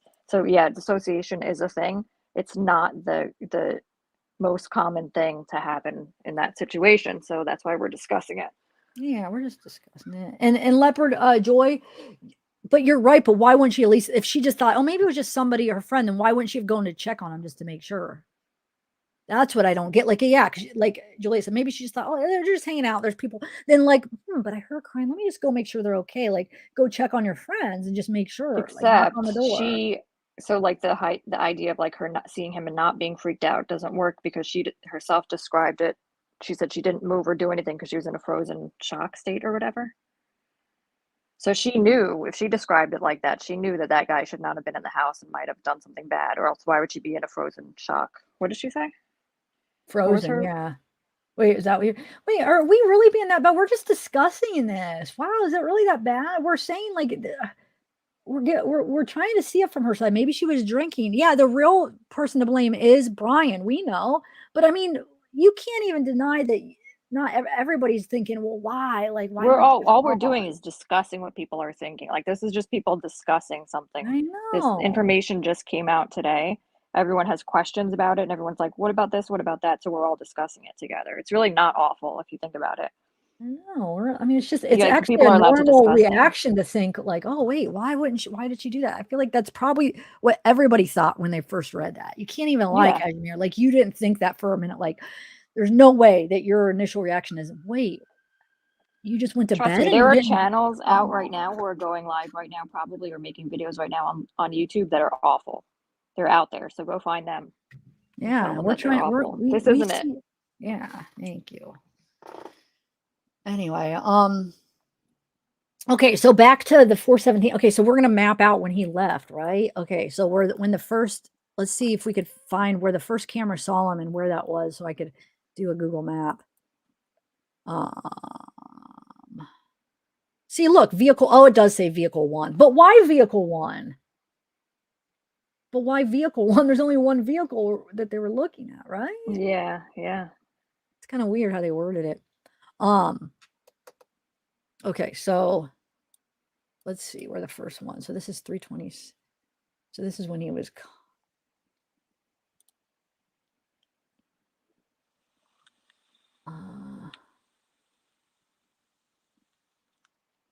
trying to see when the first one picked him up on the way out, like where it was, is what I'm trying to look. So if you see it and I missed it, let me know. The review of camera footage indicated White sitting in here after a suspect vehicle when observed traveling westbound. I think this was on the way there, yeah, because 326. So Okay. Dynamo in chat said a criminology student leaves the cover of the knife with DNA at the crime scene. His phone was pinging around the house before and after the murders. He's either stupid or wanted to get caught. Yeah, I think, I don't know why, but like the second that they found someone and his name came out, maybe his picture had something to do with, I don't know what it is, but everyone like jumped on this bandwagon of like him being this cold, calculated genius that's like 10 steps ahead of law enforcement. I don't know why people, I don't know. Did you guys see like everyone like just jumping to that conclusion about him? Yeah, probably because So I it's think that, education and stuff, yeah, right? but like, do you know how many people with a PhD I know You're who are right. dumb as bricks? Well, they're smart in one area, but yeah, I know what you're Yeah, saying. that means that they did well in school and they're but look what he's disciplined. studying though. That's what He's that means. studying things like this, friends, he is kind of studying like things in this area though. But no, I see. Yeah, what no, you're I saying. think that's interesting. But yeah, I think he's not. I think he might think he's smart, but I think maybe he really isn't that he's smart. not as smart. No, I agree. He's not as smart as he thinks. He probably thought he was going to get away with it. I do think that he might, like, what did I? Oh, wait, that he has something up his sleeve. You Like still he thinks think he that? does legally. Yeah, I think he thinks that he is going to use something in court that's going to. Even after he sees this affidavit and how much they have of him, basically, I don't know, they're 'cause I like can't tracking believe him he. leaving the scene with all those cameras. And hey, Verna, what's up, girl? How have you been? I haven't seen you forever. You still into true crime? But yeah, I think. Go ahead. What were you saying? So do you think? So you think he's going to try to fight it, or is he going to take the deal? Like if they offer him a deal, I don't even know if they'll offer him a deal because maybe I think he's they going to don't try to need. fight it. They might not even need to offer him a deal, but it depends if they want information. How bad does the family want information on who was the target, what was the motive to get him to talk? But then you're risking like, is he even going to tell the truth? You know what I'm saying? Or like if they want the weapon or whatever, or they might be like, screw it. If the family's like, no, to give him the death penalty, we don't need to offer him a deal. We have enough evidence. Like you don't even need to do that. But which I think they might go that route, at least the Gonzalez, because you heard that interview with him. We should watch that. Did you see that interview with both of them where they was happy about the Idaho having the death penalty and stuff? No, I didn't. Oh, they said that. So it makes me think, but they're going to all have to come together and agree, all the families, it's not just going to be in them. chat, Red Won't Go says Def has a backup plan. He seems too cocky to not have one. May try to say he was set up. That's what I'm thinking too. Like there's this cockiness about him. Mostly just keeping the Elantra like in that area and stuff like that. I know he switched the plates because he registered the car or whatever, but I don't know, something about he just seems a little too like wonder what it is gonna be then. I mean, I think you might be right. I think he definitely could have something he thinks he's gonna do, but is it gonna work? Or no, I don't think it'll work, but like wonder what it is.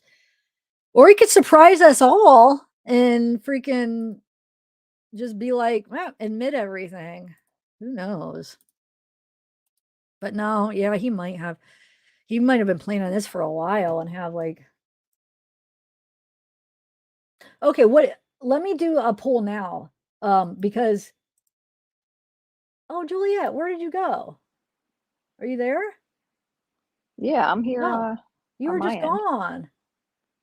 Oh, well, I'm back somehow. Well, at least when I went back, I just had to add you. Okay, so do you guys remember when I did a poll about how many people thought he was innocent? What was the percentage? Because at first I thought 30, but then when I was thinking of it, I was like, no, maybe it wasn't. Do you guys remember? It was either 6 or 30, and I didn't write it down. Why do I remember like 96%? Do you remember? I guess I could go back and I look, don't but think I I was wanted to. here for that. Yeah, I don't. Maybe you weren't. It was at the beginning of maybe the last live, but I want to. I don't know. Were you? It was on the last live. I did like how many of you guys think he's innocent? I forget how I worded it, and there was still a percentage that thought he was innocent, but Really? I wish I could have. I'll have to go back and look, but I wish I could tell you guys right now because I want to do another poll, and now after the affidavit to see if it changes. You know what I'm saying? Mm-hmm. Should I do a poll that asks though right now just to see or no? Or is that a stupid one? Like about asking if people still think he's innocent or whatever? If you want, yeah, why not? I think it's annoying, not to pick on this lady, but remember when everyone was taking that lady, the coroner's words like as gospel Yeah. about them being killed in their sleep? Uh-huh. So that was not true. Yeah, that's true. Well, she never said all of them. Remember how she worded it though? She kept it so it wasn't like she said all of them, right? I thought she did say all of them. Oh, I thought the way she worded She it said they were all in kept her open. their beds. So maybe they were all She said work. Because something think that about it, you might be definitely sitting in your implied- bed if you're just sitting in your room, but not sleeping. You know what I'm saying? I don't know. I think I she don't really know. didn't know what she was talking about. Yeah, I mean that could. honestly You're do. right. Sorry to that lady, but Remember, Julia, when I did this because I worded it like backwards and people were voting, like some people were like, well, I thought it was worded this way and they were voting a little bit wrong. So how do you guys want me to word this? Because I think last time I worded it like, do you think he's guilty? And people were reading it wrong, thinking I said, do you think he's innocent or something? What would be like more? I would put, do you think Bryan Kohberger is, and then option 1, innocent, Oh, option 2, guilty. yeah. It's so funny that you love polls so much, but like you struggle so much to figure out how to word them. That's why I always ask people because I'm not good at like wording things. That's why I hate like thinking of titles for videos. Mhm. So I put it at the beginning after reading the affidavit. Do you think Bryan Kohberger is? You know what I'm saying? To see if it's like make sure that they've read it. If not, then don't vote because this is just for people that's read it. Okay.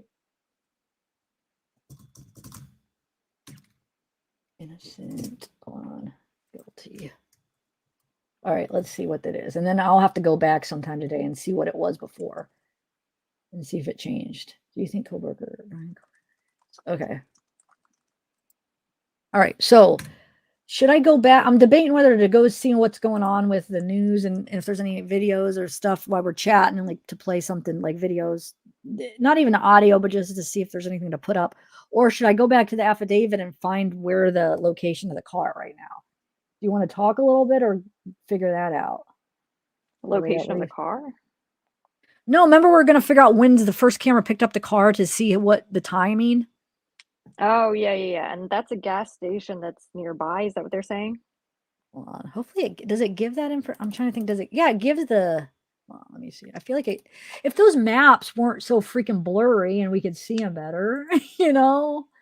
I understand though when they transfer them to like a PDF file, it always does that. Because I don't know, like pictures and stuff always come out so horrible. All right, let's see.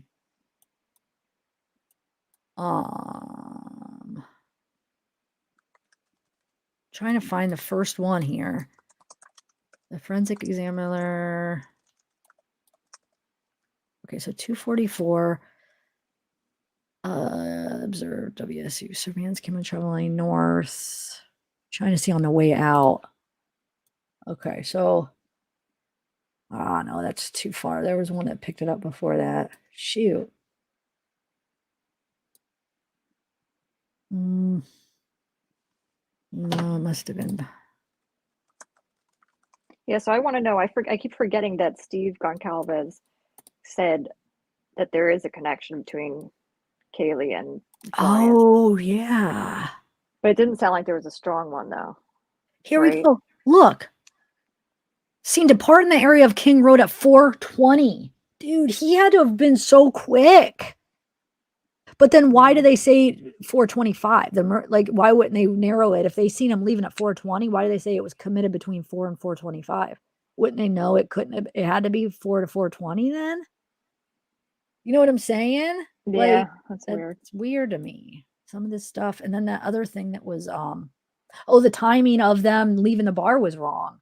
Because we saw that screenshot. And we Yeah. know, and then we seen, and then the time, like when they're walking to the food truck, it was after 1:30. So, but it's fine. They did a great job. They got them. So I'm not trying to like pick on everything. Because sometimes there's like little typos and little wrong things in these. We know from past cases. Okay, so, well, right here, we see him departing from the King Road residence at 4:20. There you go. So Departing. 4:17, the dog barks at 4:17. So yeah, the dog was definitely late barker. Because there's no way he did it in 3 minutes. No, I'm man. serious. I don't know why that makes me laugh at the dog is a late barker. So 417, yeah. So 4:17 is 3. So yeah, he just started That is barking late. weird.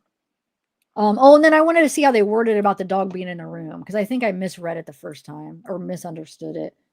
Yeah, I it sounds like thought the it- dog was closed into Kaylee's room while Kaylee was Okay. in the room with Maddie. Probably because he tries to wake him up early or something.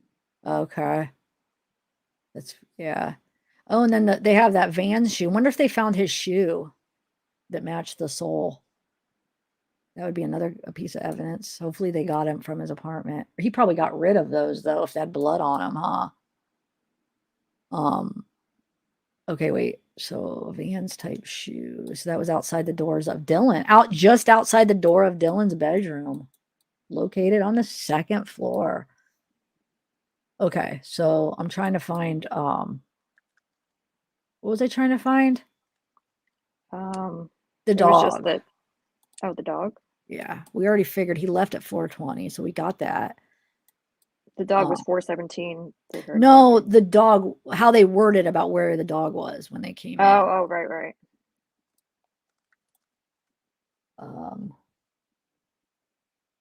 I don't know, Dee. That's what I'm wondering if he doesn't talk, if the families are going to want to know, like if they are going to maybe want to offer him something so that he tells like what the motive was. If they're like, is there curiosity and they're some kind of like wanting some kind of closure to know like the actual details override like the death penalty, like them wanting him to have the death penalty. I don't know what their plan is going to be. I guess we'll see. If it was me and it was my family, I think I would want to know the details and because I think like him spending the rest of the time in jail without the death penalty, I think it's still I like that. I feel like I like that punishment more than the death penalty for people. I don't know why. I feel like that's more like I more feel like of a it's more penalty. satisfying to know that like, well, he killed them, so he's getting killed now. But he is gonna die in prison though. You know what I'm saying? And he has to suffer longer in there, you know? But I mean, if he's really suffering. That's true. Yeah, no, I see both sides, but yeah, I think obviously life in jail without parole, prison, whatever, is still a good outcome. But I would definitely want to know the details and stuff. Yeah, and if that's what I mean, you don't even know if he'll even offer it, but if like let's say he's not talking and he's okay, if you tell us all the details, we'll take the death penalty off the table. Like that could be a way to get the information. Okay, I'm trying to find does anybody know what page it is real quick offhand of where it says the dog was in the room when they came? That might have been like on the first page, huh? I just want to see how they word it. Like I said, I know it is the beginning where he talks about because he saw the other officer's body cam or something like that. Okay. Oh yeah, okay. So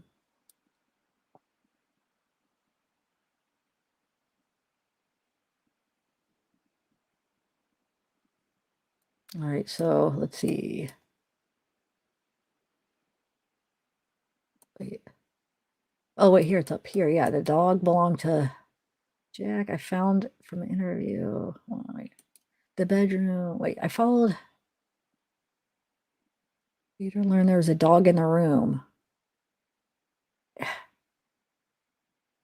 It doesn't say though. It says the bedroom on the west side of the floor was later to be determined to be Kaylee's. Hereafter, Gonzalez's room. I later learned there was a dog in the room. Yeah, so it sounds like that room. Oh, so it was in Kaylee's room and they were in Maddie's. Okay. Mhm. Okay. Yeah, I read that. I read that wrong the first time. That's why I should I probably should read these before I go live. I don't know. I always get anxious because I want to chat with you guys. Did I just do it before I read it all? Okay, so I guess that was. Oh, so but weren't you just saying? Do you think that shows it possibly that he did kill Ethan and Xana first? Because if the dog didn't bark to 417, you know what I'm saying? If he was up beside the room, Mhm. maybe he was still a late barker. But I mean, if you would think if he Late don't barker. I'm know. sorry. You say late barker like it's a thing that happens in dogs every now and I then. know. I'm just. Oh, I keep saying that. I don't even think about it. It Like, oh, what just kind of comes out of dog? my It's mouth. a golden doodle. Is he a late barker? Oh, so is mine.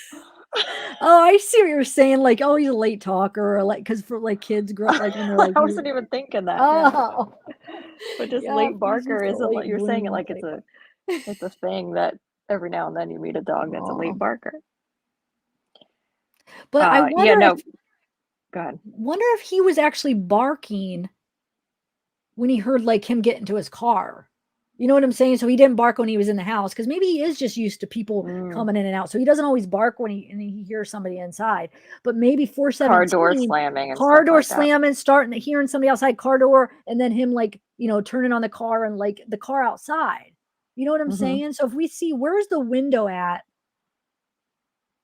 I'm wondering if even he could see where's the window in Kaylee's room? Is it where was it where Bryan parked? Maybe he could see it even, or he just heard the car. But that makes more sense. Yeah, he could see out to that side. So yeah, that's probably what it was, the car. Okay, so that's probably makes the most sense. So it doesn't even sound like he barked when he was in there. All right. That's true. That could be possible, yeah. What? That he didn't even bark until after he heard the car leaving, and he could have been sleeping if he's a heavy sleeper since it's such a noisy house. He could have been sleeping and then woke up only to hear him leaving and the car door and stuff like that, and maybe thought it was someone arriving and started barking. Yes, and he's probably so used to having people in and out of there, It's he probably could sleep pretty good and even if he hears somebody coming in. So that probably does show you that there probably wasn't a scream. So he probably did surprise Kaylee and wait, who said is there somebody here? What did we figure out that we think it probably was Xana saying that, right? I think so. Okay. So I bet you he did. I bet you Maddie and Kaylee were already sleeping. So that's why he probably just surprised them, Oh man. And Xana and Ethan were probably up. So that makes sense that they could have been collateral damage though. They were up and then that's how somehow they saw. But he would still have to go all the way to their room though. Instead of just right back out the sliding door. You know what I mean? Yeah. If he just wanted to do Kaylee and Maddie or one of the two, he could have came right down those stairs and just whoop right out the sliding door. Well, dang that. I don't know. You guys want to watch that interview with parents that I watched it last night. Let me see if I could find it. Because you said you didn't see it yet, right? I did not know. Let's see if I could find which one I watched. I'll go to my history. Hold on. Okay. Anything else interesting going on that we could play and talk about right now? And since I've been on here, I haven't been. What's that? Yeah, no, I'm asking chat. Oh, is there anything else that you guys know of? See if they say anything. I'm gonna go to my history and see if I could find that interview. Hit the like button too if you haven't yet, if you're enjoying yourself. Oh, thanks.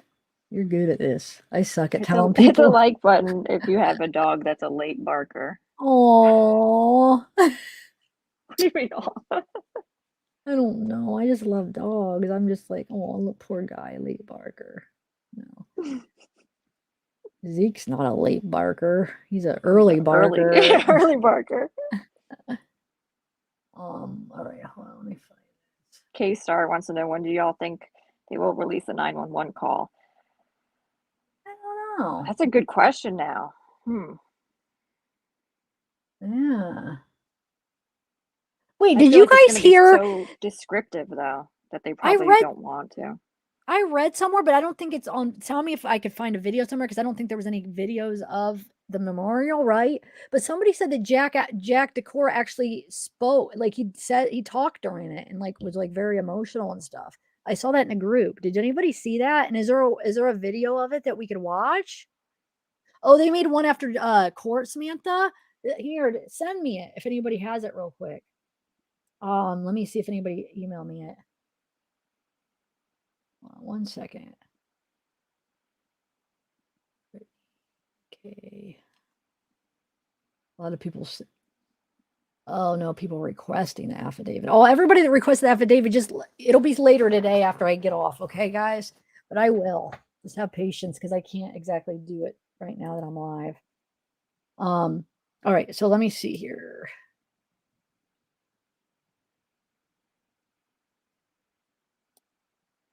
Yeah, if somebody wants to send me that new interview, or where is it from? I'm still looking for the one that I watched yesterday. Where's it at? Here it is. Okay, I have it. You guys want to watch that first? And then I'll play that one first, and then I'll find the one from today. They said, because they said, Julie, did anybody post it yet? Somebody said that they made a statement after today. No. Okay, well, let's do this one first, and then. Stacy Schaefer says the family said nothing after court. Their lawyer talked for about 30 seconds. Oh, well, didn't somebody just Kessler write says that they she has an did? early barker. Their lawyer talked for about 30 seconds. Oh, shoot, I'm doing an echo. Hold on a second. Echo. That was scary. I know. It's like, I thought you were saying the same thing again. I'm like, oh, I heard it. I heard myself, yeah. And I was like, why am I hearing myself talking? Oh, all right, let me try to share it a different way. I don't know why this computer has been doing that lately. It's really freaking annoying. All right, let's see. Let me try this. Hopefully this way will work, I hope. So hold on, let's see. Also, I was originally, while you're doing that, thinking of if she saw him walking towards her after he already killed people, that he would have blood all over him. But if he was wearing black, you wouldn't really be able to see it. That's what I said earlier. Remember, I said, that. wouldn't she have blood? Because when I was talking about Dylan, I said, wait, he would have blood all over him. How wouldn't she see it? But then I was like, oh, wait, he was wearing black, so it might be distorted. I didn't hear you say that. You're right. I But think it was when the you exact same thing. It was close to when you first came up. But yeah, so I mean, that gives an, because if not, that would be like crazy, like that, because he would, I mean, you would think he would definitely have blood all over him. But how didn't he track up more blood through the floor? I mean, did you see how they found the footprint? Like, it didn't seem like it was that obvious of a footprint. No, and it seemed like it was like the only one. Yeah, so how didn't he have it? How? I'm confused. How much of a struggle was there then? Because you think if there was like a huge struggle that he would have more on him, right? Yeah, John Doe said, oh, wait, just a black mask guy. It is weird to see a guy wearing a black mask that you don't know in your house, but you have to admit there's a huge difference between that and seeing a guy with a black mask you don't know that's covered in blood. Come on. Yeah. Big difference between those two things. Definitely. All right, I'm going to play this. So this was from, I think, I watched it yesterday. I don't know exactly when it came out. Right now, the 28-year-old suspect in the murders of the 4 Idaho college students waived extradition today in Pennsylvania and will be brought right to Moscow, Idaho to face charges. Joining us now are the parents of victim Kaylee Gonsalves. Steve and Christy Gonsalves are with us along with their attorney, Shannon Gray. Steve, I look at you as a father, I look at your bride next to you, and I've thought this all throughout my life that there's nothing worse than losing a child. It's taken a long time. First of all, does that give you any peace of mind? Do you want to know details? Where are you in this grieving process? I would imagine that's not something you get over. Honestly, I feel a little bit lucky knowing that we have somebody and there's a person of interest. Nothing feels worse than having nobody and just nothing but doubt. And 7 weeks of that, or close to 7 weeks of that, was a tremendous amount of pressure on us. And, you know, your children look for you to tell them what's going to happen and how things are going to go. And you can't control anything. And you just sit back and you just wait. And it's very hard to get over. And Christy, you're a mom. This is your precious, your beautiful daughter, and you will never see her again. I can't imagine all the pain you're going through as a mom. It's terrible, just as anybody could imagine. It's just like a nightmare that you just never ever wake up from. There's not a second throughout the day that I don't think about Kaylee and what happened to her. It's sickening. You know, Steve, it took the law enforcement a while. It looks like they got they went very deep and they were very creative, and they looked at databases and they were able to match DNA from a database, which I think was pretty sophisticated investigating on their part. How do you feel the police have handled all of this? Well, there's a lot of pressure even for them. I think that, you know, it's never fast enough for a father. You're impatient and you want to know everything right then and there. But I feel good. I feel like they've done a tremendous job. I know that they have been working hard. We just had a lot of holidays. These guys were working out of town. I really appreciate all the effort that they gave. I mean, there was times where I was tough on them, but I know these are strong men and women, and I know they can handle just a little bit of pushback. And we are where we want to be, and they've put us there. Christy, I know for myself, I have 2 kids. If this ever happened to me, I can't put myself in your shoes. You can't really understand unless you go through something like that. What would you like, assuming there's a guilty verdict in this case, the murderer of your daughter? What do you think a just punishment is? Well, considering that this person went in there that night with the intent to kill and showed no mercy, unprovoked, and killed our daughter, her best friend, and their 2 friends, we are glad that we live in the state of Idaho with the death penalty. Shannon, we'll give you the last word as a lawyer from the legal side.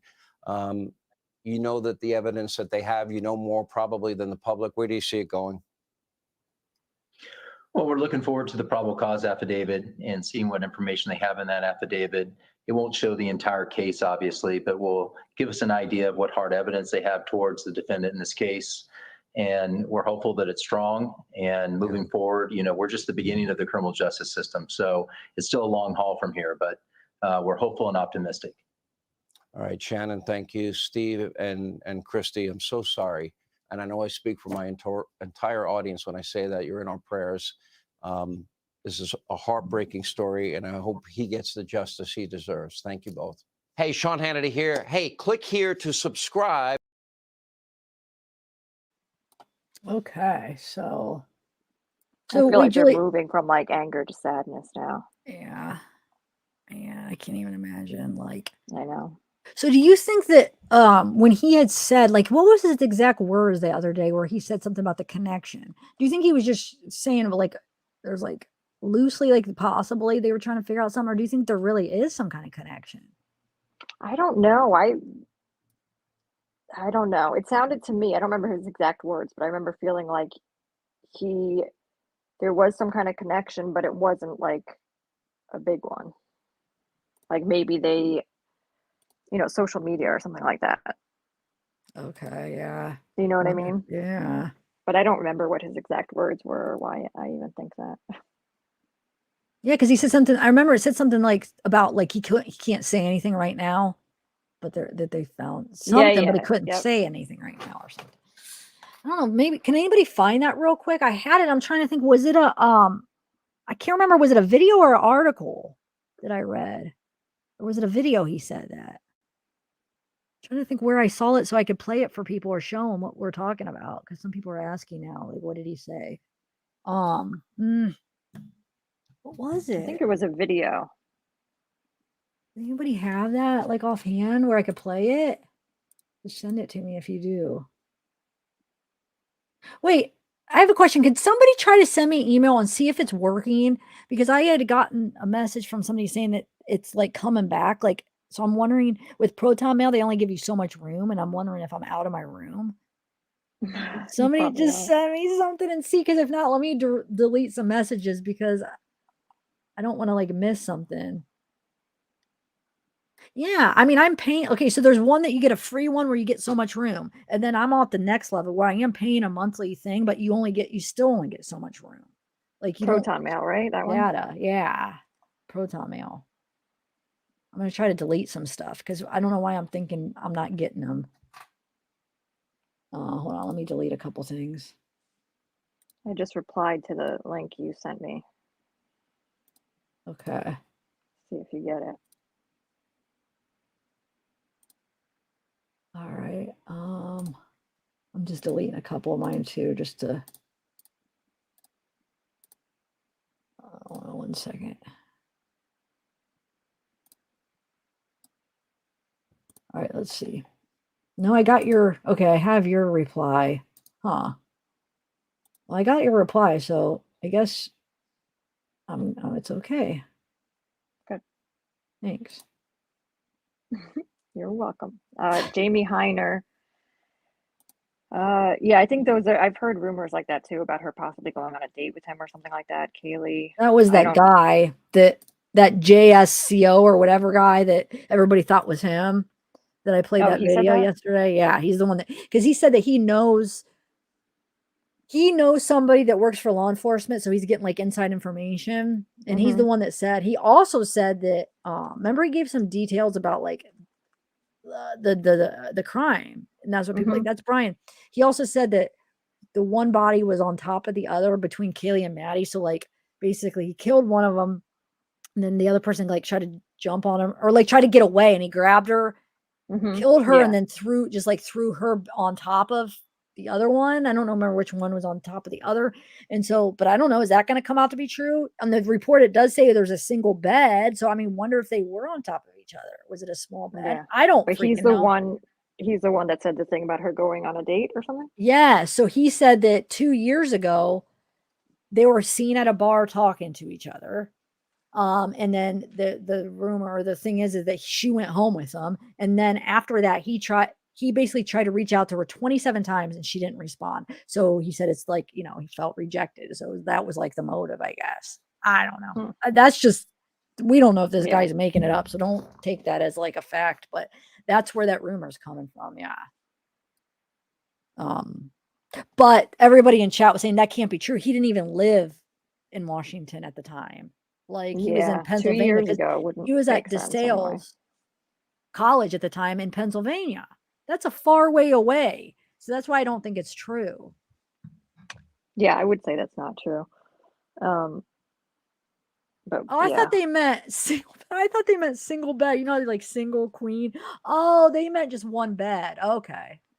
But still, like, no, I guess, yeah, that still wouldn't mean anything. So I don't know. I don't know if I think he's probably just making it up, huh? Because like somebody's giving him information and you're going to go on and like say stuff. And then it's not going to be that hard to like figure out who's the one giving you information, right? Unless it's just a mistake. Like if he does have a source in law enforcement and they were like, oh, we're looking into this guy who she went on a date with 2 years ago. We think it might be the same guy. And then before he gets to clarify it, he goes on TikTok or wherever he wants. Yeah, maybe. I mean, right. He should try to clarify it, but either way, he shouldn't really be doing that anyway, I guess. Or it's tricky. It's a tricky one. It is, like when it comes to disclosing certain things about a case. Like some people are like, we don't have to know anything. Like, and it's like, no, we do, because you have to keep have to have transparency with that stuff. You can't blindly trust law enforcement 100% of the time. That doesn't lead to good places. You're So true. there Yeah, has to that's be true. like a balance between what they do share and what they don't, Yeah. which is difficult. And like, and I know we're not like always entitled to everything, but it's like just like sometimes it's frustrating because we want to know. But like, but then I understand. Like, just have patience. We know they're working behind the scenes, but yeah, there's some things like the way Delphi was so secretive. That I never got that. I don't know about that. That one makes me mad. Yeah. Don't you Yeah, think? Or no? I feel like there's this, I don't know, I feel like more stuff than is withheld than what needs to be. But Like in general for everybody, or just are you talking about Delphi? yeah. Like I feel like it used to be, like I could be making this up, but I feel like it used to be like a couple select things weren't told. But I wonder And if then it's they because would how use big that, social you know? media is now and how fast Mm, things travel. And now they're more careful because that's it's true. like they're more, you know what I'm saying? It's a little bit different now than, Yeah, that might be true actually. That would make sense with the timing of it. yeah. Hold on one second. I'm still trying to like get rid of some of my emails. I still think it's like coming to the limit. Okay. So what we're going to do, we're going to try testing. Thank you. I got the test. I got the email, the person that sent me testing. All right. I'm going to look up some other stuff. See if what else is going on. The cop pulled him over, swipe his glove in the car. Oh yeah. That one is kind of, let me find it. That, article is kind of interesting about, here it is. No, not that one. Hold on one second. That one article about them pulling him over. Okay, some people might not have seen it. I think it's kind of interesting about like their intention, like what was going on behind the scenes. For who? The traffic stops. Oh, yeah. I'm gonna read that. Or do you want to read it? It's up to you. Do you want to? Or what? I'll read it if you don't want to. Okay. I don't care. I mean, I can, but if you want to read it, since I read the other one, go ahead. Can you read it okay on this? Do you want me to read it? Yeah, go ahead. Yeah. All right. Moscow, Idaho. A federal Bureau of Investigation's surveillance team tracked Idaho quadruple murder suspect Bryan Kohberger and his father on a cross-country road trip from Washington State to Pennsylvania and asked Indiana police to pull him over, a law enforcement source told Fox News, a claim the Bureau later denied. I guess they have to not deny that stuff though, right? Yeah. Sorry, my thing is a little delayed, remember. Oh, so I'll try to move it up a little ahead. Okay. A law enforcement source tells Fox News that members of the task force investigating the murders in Idaho, which includes the FBI, had Kohberger under surveillance as he and his father drove from Washington State to Pennsylvania. The source says members of the task force, I guess, for doing that cross-country surveillance, asked authorities in Indiana to make a traffic stop. The FBI denies it had any involvement in requesting the Hyundai Elantra be pulled over, telling Fox News Digital in a statement that the December 15th traffic stops conducted on the vehicle being driven by Bryan Kohberger in Indiana were not requested or directed by the FBI. But they would say that either way, I feel like, right? Yeah, wait a minute. I feel like I read an article where it said it was. Is this the right one?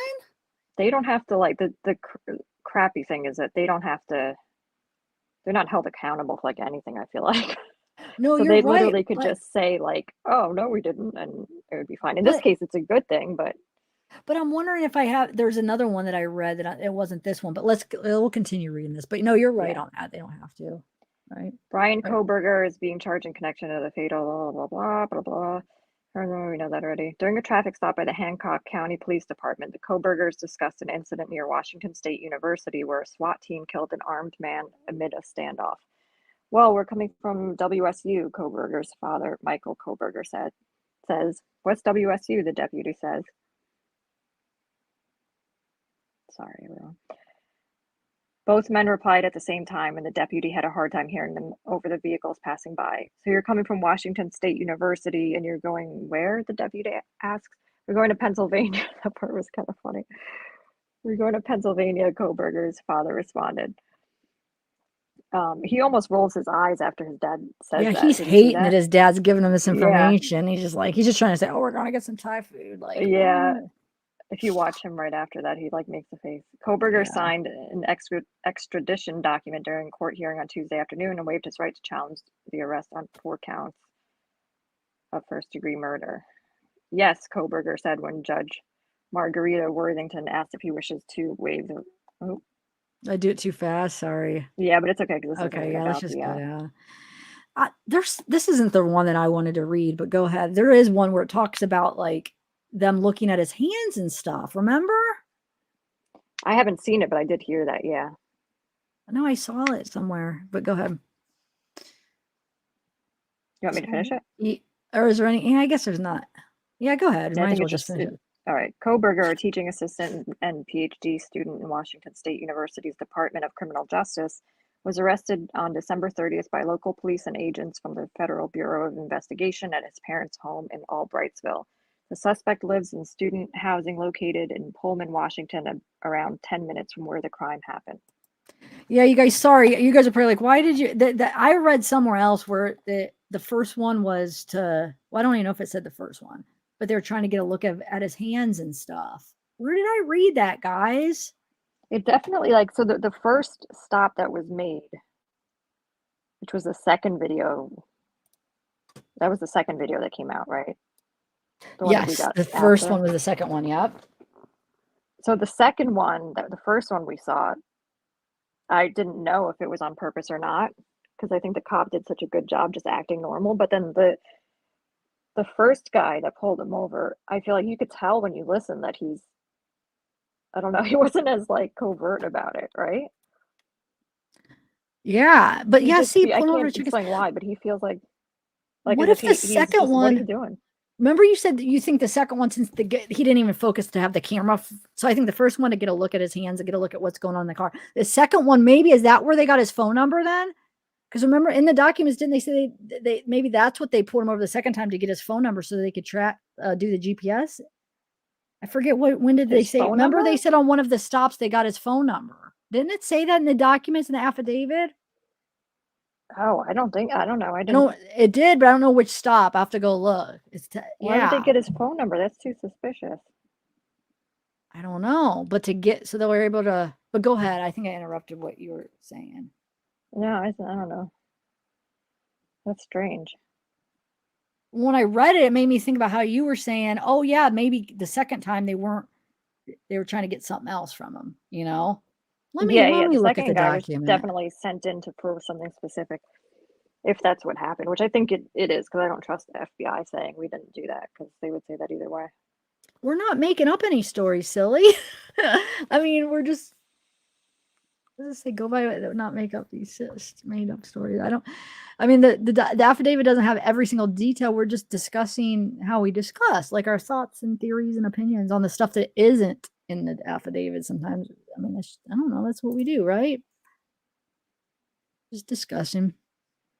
I think it was, so I think that law enforcement, that department, that one of the ones that pulled him over, I think they were the ones who said that they were asked by the FBI, right? Or maybe it is in the freaking, was it in the affidavit? And now I'm like, everything that I've been reading, now it's all merging together. Hold on. Let's go back to the affidavit, because maybe that's what I'm thinking it says, where it says it. But go ahead. What were you saying? Sorry, I'm getting like sidetracked with like these comments. Okay, hold on. We're going to pull up the affidavit. And I want to see if they give the specific stop where they got the phone number too.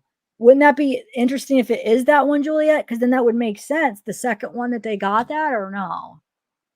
You don't think? Yeah, but why would they get his? Isn't that weird? I don't. Let me see. Are you sure that's what it said? No, that's what I'm not sure which stop. But they said on one of the stops they got his number. Oh, you're saying, am I sure that they said at the stop? I thought that's what it said. His phone number? Yes. Why would they do that? Wouldn't that be really suspicious? Hold on, let me see. They said the second, a couple of last pages, I only read like the first time I read them was on the live, and I haven't got to reread them, so we only reread. Truth to Light says Indiana cops said they didn't know a thing about him or the car being watched, so the second poll was to see if it really was him. That would make sense too, actually. Yeah. Well, let me make sure.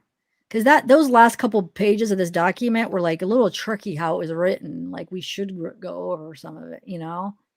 Mhm. It's kind of hard, like all the little details. Hold on. Something. Let's. Okay, Pullman review indicated approximately 244. Oh, hold on. So that's November 25th. I'm trying to find out we just want to know which stop they got his phone number. During the stop, which was recorded via law enforcement body camera, Kohberger provided his phone number. Wow, that's so weird. Investigators conducted electronic database queries and learned that, yeah, there's his phone number. But this says on, wait, it doesn't say which stop. So that's what I'm saying is that, oh, wait. Body cam report, show that on. But do you think that was that one? It's very vague. It doesn't really say exactly which stop. Oh, wait, go up to the top of that paragraph. What does it say? Right here or right here? This one says August 21st, but look how it's worded though. So it's traffic stop. So okay, so that's the old one. That's talking about the one he was pulled over for not having a seatbelt or whatever, right? Driving a white Hyundai, which was set to expire November 30th. I mean, yeah, this would have been before. Yeah, I guess it was. You're right. That is the one before. Okay, never mind. So I was gonna say that would be that would tip him off like crazy, right? Yeah. Like they don't ever ask for your phone number. That's true. But why did they ask for? Obviously they do, because they did for this though.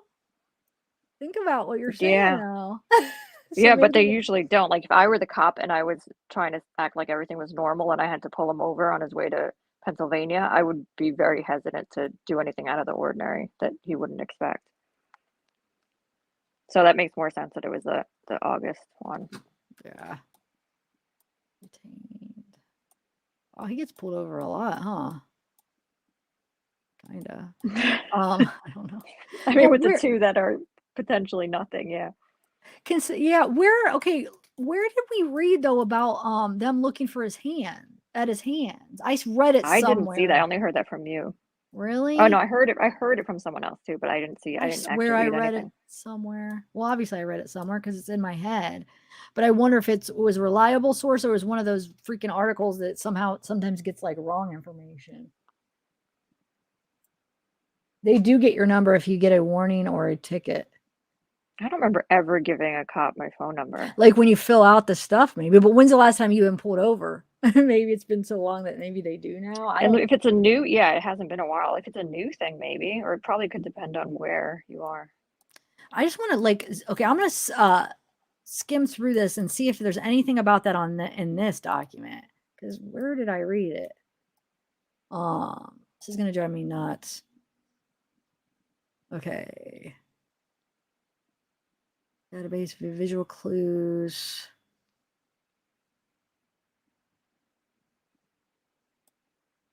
So wait, this is page 7. Okay, let's see. Training, okay, after reviewing.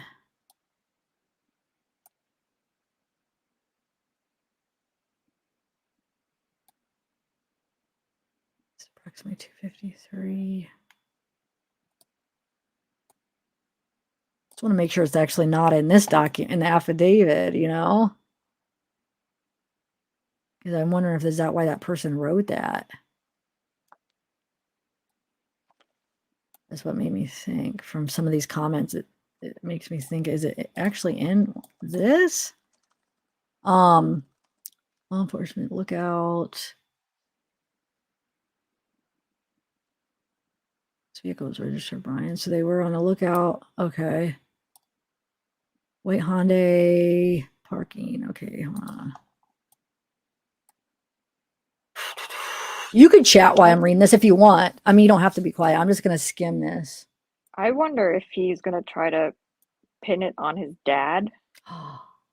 That would be so messed up. Oh my God. It would. I hope he doesn't. Unless his dad did know about it or something, which I don't think is the case, but I don't really know. That would be so far. I mean, that would be so hard. Like, yeah, I don't think he's that only dumb because to think. No, because if he creates, you know, a little bit of doubt in the mind of the jury that it was him, he could get off, right? Yeah, but I feel like that would be a stupid way to try to go. Like how, I mean, obviously I'm sure his dad has an alibi and his dad's like in Pennsylvania. Like, What does if he his dad doesn't, fit the though? description of like who Dylan saw? You know, Dylan actually seen him. Well, somewhat, but I don't think his dad looks a little bit stocky well, I guess we didn't see him stand up, but like, I feel like his body is a lot different, don't you think? Yeah, no, I do. But I mean, I see what you're saying, but that would be real desperate. I don't know. I feel like it would be better to go with something. Well, I guess what else can he say? I mean, he's like, I feel like how is he even going to try to fight this? So you think there's a chance That's he what I'm might saying. go I'm just that trying to route? think of I mean, I don't think it's likely, but I'm just spitballing. Yeah. Yes, you never know. Criminals are stupid sometimes. Or you know, some people sometimes like, okay, driving white Honda. If he does do that, I don't think he would be doing it like, I don't think he would think he's going to convince them, but it would be enough to,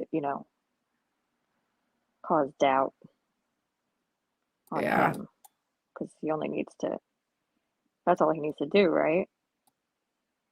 Yeah, basically.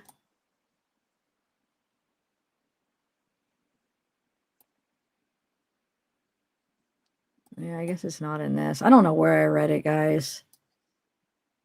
Maybe it wasn't reliable. Yeah, 949 Sherry. I was thinking that too. She said Bryan is going to say that his knife was lost or stolen. And that way he could explain it being there. But wouldn't he have done that already? I guess we wouldn't know about it. Well, he might not talk yet. You know what I'm saying? To talk to his lawyer first. But like, what about the car? I mean, there's other stuff besides that, but that is the biggest thing. There was DNA right there. But okay, so you have the car showing the car like going his route home. What else do they have? The car, the DNA. Oh, him going prior 12 different times. His phone turning off at that time, either turning off or being on airplane mode or not. You know what I'm saying? Like at that And time. that's pinging near the house, right? Not like at the house. Like it's sort of like a ballpark kind of thing. Yeah, that's what it sounds like. Yeah. Yeah, right here, look, which is consistent with either the phone being in the area. Oh no, never mind. That's a different part. But yeah, it's in the area, I would say. But still, like, I mean, I guess he could give a reason why. I mean, that's not that hard to, oh, I was there doing that. I guess he could give excuses, but all that accumulated, into, all of it together makes a pretty good case.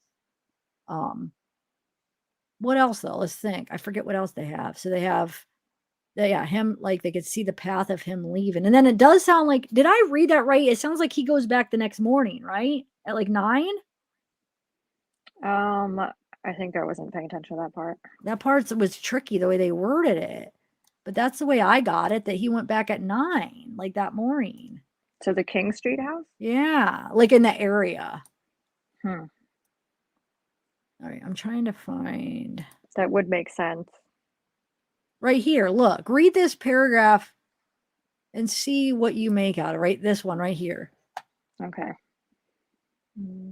You could read it out loud, I guess, if you want. It's up to you. Now, let me read it once, not out Okay. loud. No, you're fine. Go ahead.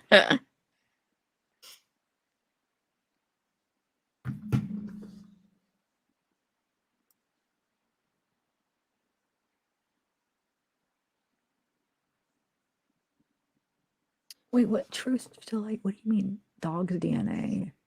Huh. Are you whispering because I'm reading? Yeah, I don't want to interrupt you. What do you mean?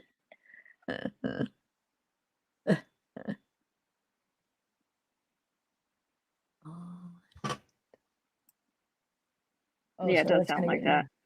Doesn't it? So Yeah, but it also sounds not like very specific because it's just utilize cellular resources that would provide coverage to the just King in that Road area. resident. Yeah. Huh. And no, you have the shoe print too. So you have that. So if they could find that actual shoe, but I'm thinking he probably got rid of those shoes, right? You'd think he would have, but who knows? What else? That's about it then. The DNA is the biggest thing, but you're right. He could just say somebody stole his knife. But the car. So yeah. How is he gonna make an excuse for that? Somebody stole his car that night? I mean, you know what I'm saying? Yeah, I don't know. But he might try. Well, I guess we'll see. Yeah, you might be right. I don't know, but maybe not though, because sometimes pictures it doesn't show the whole. They have the shoes sometimes is a little, and he doesn't seem like the type that is much on social media and that would have like a bunch of pictures, right? Yeah.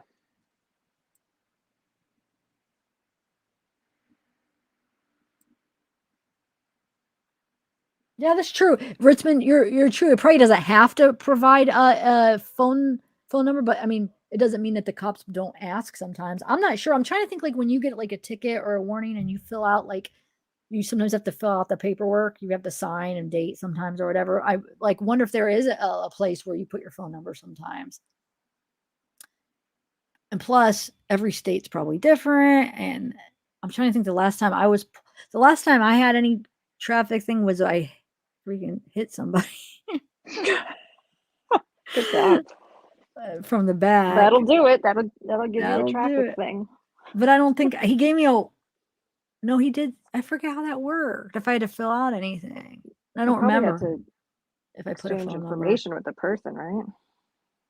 But I might have put a phone number, like because the cops came. You know what I'm saying? I don't know if I put a phone number down, but obviously it happens because that stopped before the murder he did. So, okay. Oh, hi, After Dark Coffee and Crime. What up? What up? 949 Sherry. You never did. You probably don't have to. That's the probably thing. You're probably not required, but maybe they ask sometimes. It's up to you. Who knows? But I'm glad they did get it that time because that helped.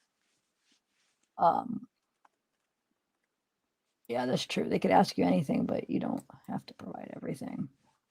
Okay, so it does sound like he went back. Oh, wait, have you seen that? 'Cause I've only seen a screenshot and I don't know what video. It's the memorial, not the I don't know, you call it the tribute or whatever, where you could see the audience where the one looks like him. Did anybody find out if that was really him? Have you seen the pictures, like the screenshot of like No.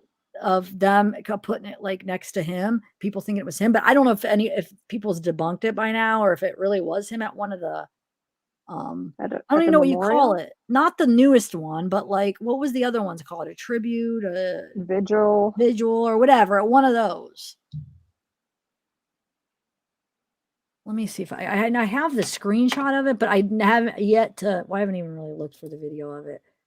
Hold on. Somebody sent me a news article. Let's see what this one. Oh, let's see what this one says. So this is Bryan Kohberger makes tasteless joke in Pennsylvania prison report. Huh.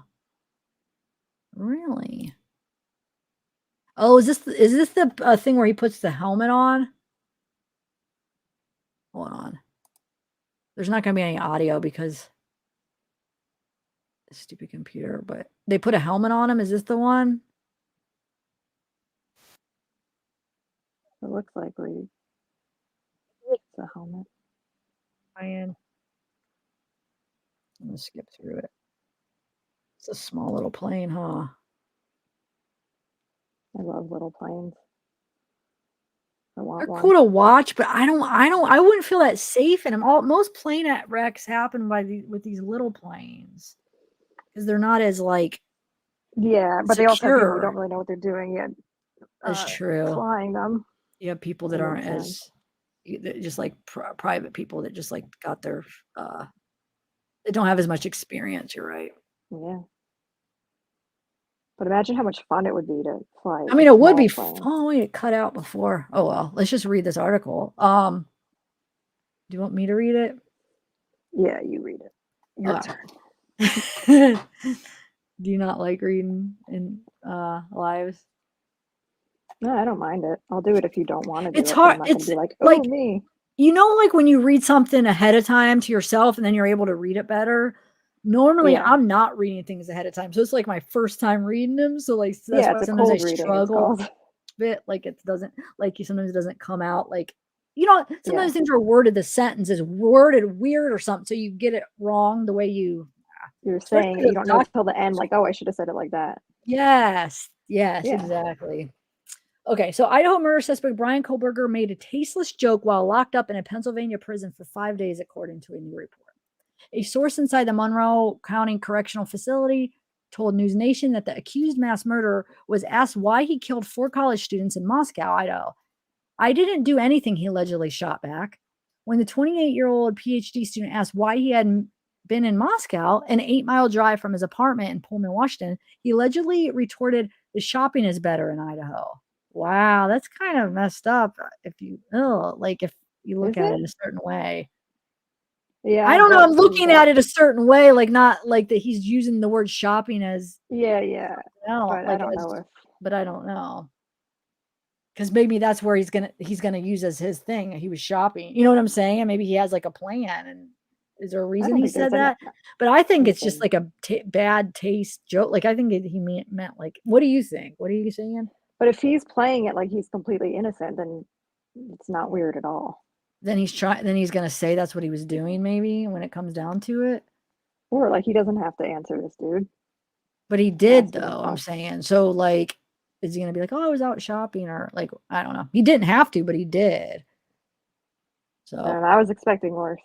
I was too. I mean, to be honest. But that's what Kohberger they spent, do. let's see if there's anything else. I don't know if there's anything else even interested in this. Let's see. He spent 5 days locked up at Stroudsburg prison after his arrest Friday at his parents' home in Albrightsville.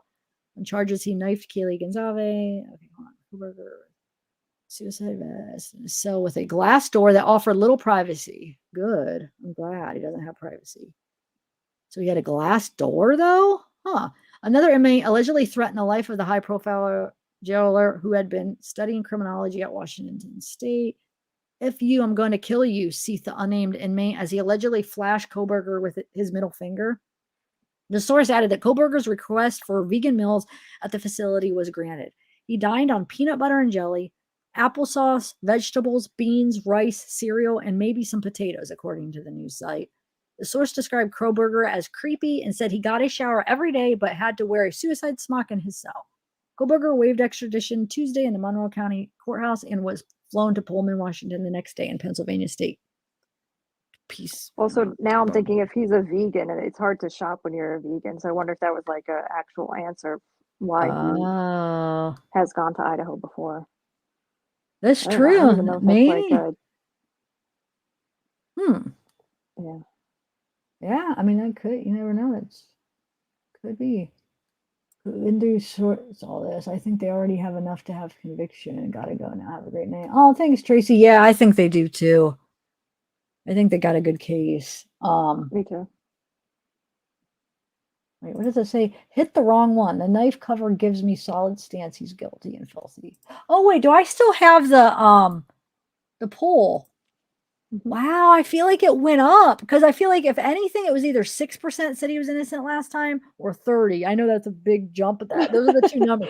So Okay, it must be that's my it. two numbers from like the polls I did that day. But Because now when you it's told me 30, I was like, what? I didn't think that many know. people thought. I mean, of I course, know we it. don't know for sure, but And it I made me couldn't think imagine I 30 might. people. I'm thinking like 96. No, it'd be 94. I don't know. I just have to go back and look at the thing. But now it's saying 8 innocent. So I feel like it went up from the affidavit. Or just a different Innocent group of went people, up? I guess.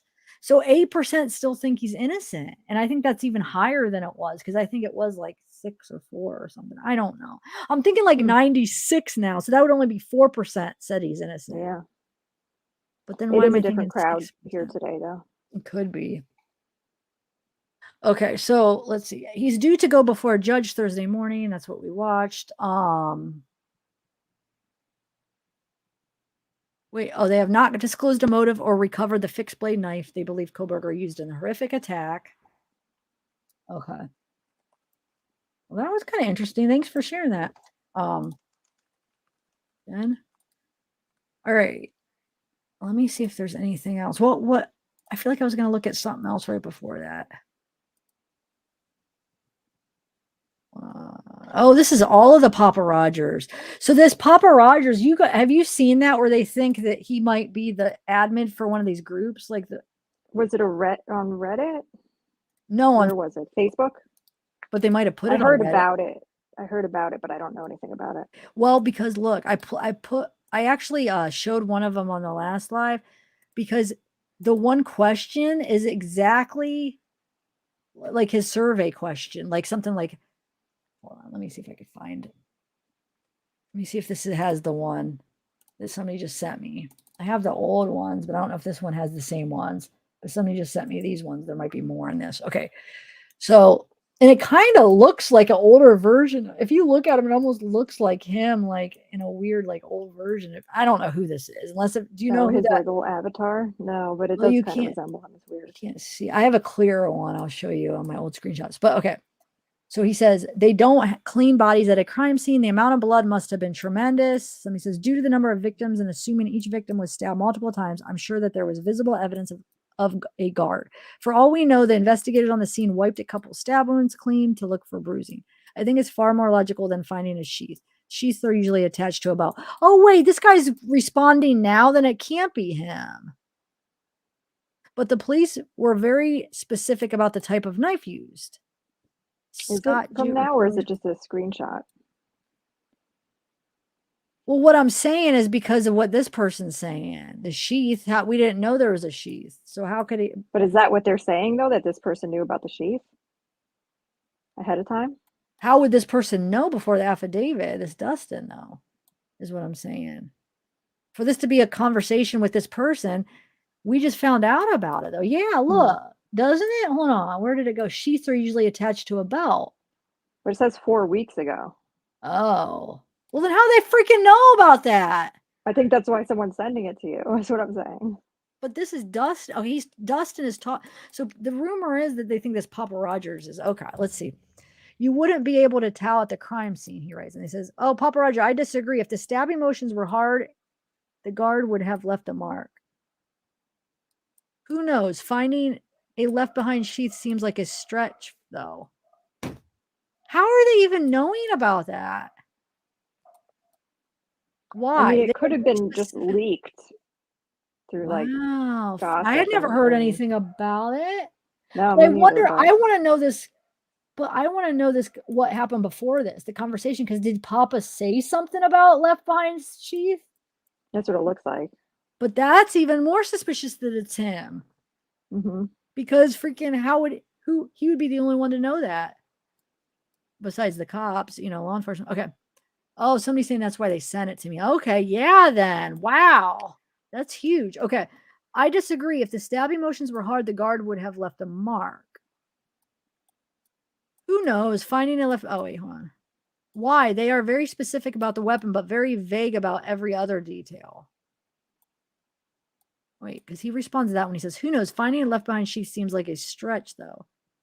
So Papa Rogers suggesting maybe they found that. That's how they know. That's what it sounds like, right? Yeah. And then he's saying, hold on. I think it's far more logical than finding the sheath. So he's saying this guy's saying he thinks it's because the evidence of the guard, like showing up, like when he's stabbing him. Papa Rogers saying, no, I think he left the sheath. Ah, I see. Wow, dude. This is pretty interesting then. So why they are very specific about the weapon, but very vague about every other detail. Papa Roger, I think it's more likely that they did closer examination on the wounds in the scene than you think. They can analyze depth of the wound with serrated edge would be a big clue. I'm sure they have access to a database that would show knives that match those dimensions. Plus, I've never seen a folded knife that has a serrated edge. Wow, thanks for sending me this. This is interesting. I think there's one more. Hold on. Yeah, here. That is kind of crazy. Yeah. And I'll show you if he doesn't have this in here. I'm going to show you the other screenshot of another reason it looked like it was him. All right, hold on. And so he's basically the admin to this one group about the case, which I don't know if that necessarily means he started the group. Yeah, I guess he would be, right? The admin is the person that, but there could be more than one admin. So somebody else could have started it and just made him one, right? I think or he so, could have been the one that created the group, either or. Because if you're Right. the one creating the group, you're going to be one too, right? Mm-hmm. All right. So let me share this one. So, okay, it says, Papa Roger says, they are looking for a very specific knife.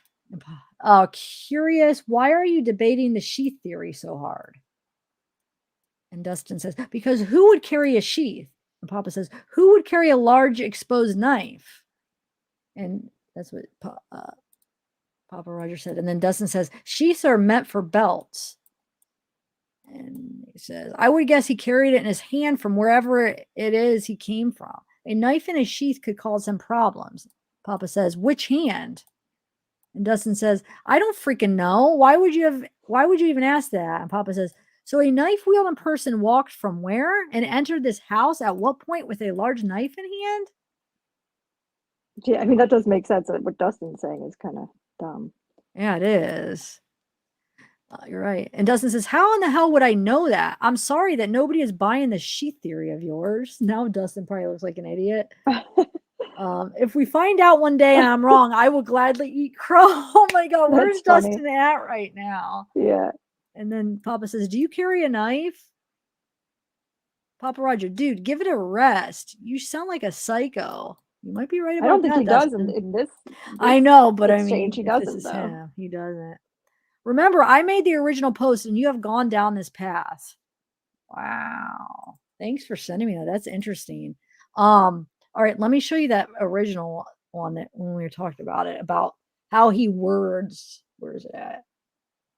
Where is it? And you can see a clearer picture of him too. Or of the profile pic, I should say. Let me find it. Where is it? Here, maybe. Oh, here it is. Okay. Here we go. All right. Okay, so this is it. Look. How did the killer leave the scene? Did he clean up at all? Now watch, somebody posted in the comments here. It's his exact, right here, his exact thing. How did the killer leave the scene? Did he clean up at all? This was before he was arrested. So we didn't know about this freaking thing, right? Hold on, let me see if there's a date. Hold on, let me try to get them both up here. Oh, okay. So in the for those who can't see, in the Facebook group, he asked, how did the killer leave the scene? Did he clean up at all on the Facebook group? The Papa, what is it? Yeah. Papa whatever asked that question in the Facebook group. And that's the same question that Bryan asked on Reddit in his graduate school test, right? Am I getting that correct? Yeah, you're right. So here, I'll zoom in. Okay, here. How did the killer leave the scene? Did he clean up at all? Somebody puts that to show in the thread after this. Yeah, this would have been before he was arrested. So December 13th, we wouldn't even have known about this thread. How did the killer leave the scene? Did he clean up at all? The exact same words. Come on. Wow. Same words, same wording. Yes, look. But see, when I do it like this, I can't zoom in, but it does. It's exactly. How did the killer leave the scene? Did he clean up at all? And he even misses the he. Did clean up at all? He doesn't even put the did he. Wait, no, because it would have said oh wait, you. never mind. Right here. How did he leave? I was reading the wrong thing. I'm wrong. All right. How did he leave the scene? I lied. They're showing this. God, I got confused. Okay, so they're showing this right here. But how did he leave the scene? And then hold on. I know he asked about cleaning up too, right, guys? Hold on a second. Can you read this? Or no? Oh, you can't? Hold on. No, but I did see a screenshot of like just all the questions that he asked in that Facebook group, that all the questions Where that is Papa, it? whoever. Do you have it? I don't know. On hand? I want to, that's what I'm trying to look for. I saw it and it did sound just felt very similar to that questionnaire that actual Bryan Kohberger put on Reddit. Well, we see for sure. He said, how did you leave the scene? How did he leave the scene? Okay, so that one's. But a lot of it felt very similar. Yeah. Who would? I mean, how would you even put that? Like back then, like what would you? Well, I guess would that be something that a normal person would think of to ask? Hang on, my headphones died. I'll be right back. Okay, I'm trying to think. Like, is that normal for somebody? If it wasn't Bryan, like, would that be normal for somebody just like that's in a group about the case to be like, to put that question. How did the killer leave the scene? Did he clean up at all? When it's because so that's the question. One of the questions is how did he leave the scene on Bryan's? Is that's something that people think about like really commonly? And then the fact that he called it on the sheath, like that he thought that the killer left the sheath before we had any idea 4 weeks ago. Do you guys think it's him? I think it could be. And Which look is at this. crazy. I know. And look at the picture here. Let me find the. Wait, I know I had the picture of him. Oh, right here. Oh, yeah. I had a clearer picture I wanted to show you that it almost looks like a picture of him, but old. But it might be somebody that you guys even know who it is. His avatar, you mean? Yeah, look. Yeah, it does. There is a resemblance. Like he picked it because it Isn't it? looked Look like a a little bit. I think so. older version of him. I mean, Yeah. it's not exactly, but it kind of resembles him. So who is that of? Like, is that like a character? Like he created it digitally? I mean, or is that supposed to be somebody? No idea. Wow. I mean, that's freaking interesting if that's him, though. And then him saying about the sheath. Wow. Let me see what else people sent me. I'm saying a lot of times people send me some interesting, good stuff. Okay, here's the vigil guy. I do have a screenshot of the vigil guy. I more want the video that came from, guys. But here, I'll show Juliet it because you said you didn't see it, right? The video that what came from? Oh wait, that isn't the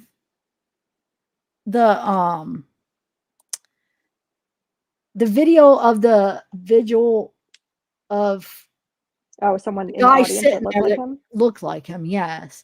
But the person that emailed me that, you guys just emailed me a picture of. Oh, you're saying compare this to the vigil guy. Okay, hold on one second. Let me find that screenshot and show you what I'm talking about. And if anybody, because if not, we're gonna have to go through the thing and like see if we could find that part. But if somebody has like a timestamp where they could just, if somebody knows ahead of time, and then we can play it. Let's see. This leads me to believe it. Oh, right here. Here's where he writes it. Look, here's the original, like the beginning, and this is what they were responding to. Of the evidence released, this is Papa Roger. The murder weapon has been consistent as a large fixed blade knife. This leads me to believe they found the sheath. This evidence was released prior to autopsies. Now, my question, you'd be able to answer this way better than I could because I'm not a true crime person, but has that happened multiple times before where they accidentally leave the sheath or it falls off or something and then they know exactly what kind of weapon? No, Have other people been convicted on that before? No, I've never seen it. But I've never Because seen like if that's the case, then that would make No, sense for someone That's- to say that, so I haven't. Has anybody? But I mean, how many crimes is there like a knife that was used like that? But I'm sure there are. Yeah, there probably are some. But I don't know. Not that I've ever seen. Has anybody? See what they say. I All haven't right. heard of any, but I wouldn't have anyway. But what do you mean you wouldn't have? I don't know details of many murder Oh. cases. No, I haven't heard any, but I don't know. I mean, I don't know every single, not anything that I've heard. But here is, excuse me, here's this the screenshot. But this is all, and I want to find the actual. No, I feel like I did see more floating around somewhere where it's like not so zoomed in, where you get a better look at them. And then somebody does said look like here, use here. Somebody sent me this other good profile. So when we do find the video and get a better picture of them, we could use this to compare it to. Like that's a pretty good profile, right? So yeah, I just have to find that part in the video where it's taken from. Because I mean, I just think it'd be interesting to watch because I wonder how much do they show of him on it just to see like his demeanor and what he's like, how he's acting, which really isn't weird that he would go to one of those. They usually, I mean, that's more common that they go. No, it wasn't me. Oh, you're talking about, that's what I want to do. Okay, can somebody answer that one call in? I think it was T-Rev or something. That one call in that everybody was saying that they thought was him and then it was debunked. Was that really debunked? Because if it really wasn't just like him. 100%, I want to compare now that we have a freaking audio of his voice. I want to do like a voice comparison, unless if it was like 100% debunked that wasn't him. Can somebody tell me? Because I heard the person that he called into called the number back and it was some David guy or something. Is that like 100%, guys? Even if that's the case, I would still say I think it's him. So, or Ellie, are you saying nope, it wasn't debunked, or no? What are you saying nope to though? It's just too weird because it sounds a lot like him, and the line of questioning is just weird. Like either way, you know what I mean? I think it really was him. Oh, then why are people all over comments saying you're wrong, it's debunked? If I don't understand why they're saying that then. Are you sure, Ellie, that he didn't call him back? Well then. Oh, Crime Curious called T-Rev and said not debunked. God, can you believe how people are like, why are people like the one person was under all my things saying, oh, misinformation, quit. And they were just lying or something. Okay. So I want to do a comparison now that I know that. Emily Banks, you all right? I know. I was just going to say, maybe she okay fell there, buddy? asleep. Buddy, you sound like me. You okay there, over buddy? there, Vern? She's got a cat walking on her keyboard. I know that could be That's that my too. guess for that. Should we just try to, okay, either we could kind of like put it in my head real quick and do like a comparison, or I could work on like a pre-recorded where I could do a better comparison. What do you want to do? What do you think? Should I just wait for the audio? Should I just wait and do an edited version or what? Ooh, good question. Or do it now and listen to it? I don't know. Well, let me see if there's any other interesting videos we could watch. So now we're going up to, it was 8% is innocent. When should I stop this poll? Because now it went down to 7%. It has 736 votes and it says 743 people watching. So I think that's a lot. Okay, I'm going to end that poll. So we're going to end it on 7% is innocent. Okay. So if we ever do it again to see what happens. Okay. Can you think of another poll that we could do? A lot people like these polls because I do too. I say do you think he acted alone or with help? Oh, okay. And you could just write, do you think Bryan Kohberger, and then first option is acted alone. Second option is with help.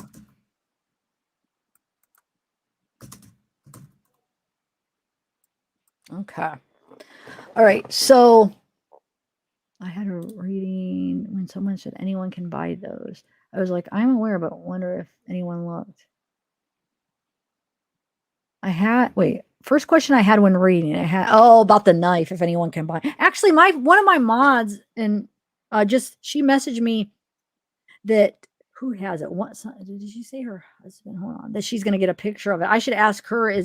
What's the can anybody have one? Okay, she said that my family is Marine Corps family. She called her son and asked him if he could take a picture because he has one of them. So I'm going to ask her how you could get one of those. Do you know anything about that? I guess we could Google it too.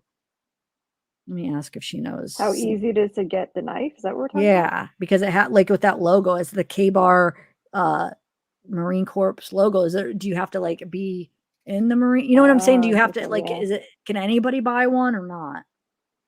Yeah, interesting. And that could have been a way he was trying to do it because maybe he got it from or stole it or got it from someone else. And then he could frame, well, I don't have a knife. How would I get that knife? Someone's, you know what I'm saying? And then maybe it's register, is there a number on it? Is it registered to somebody else or something? I don't know if there's a serial number. Probably not. They probably would have said, though. Yeah. I don't think can anyone get those knives? Let me see what she says.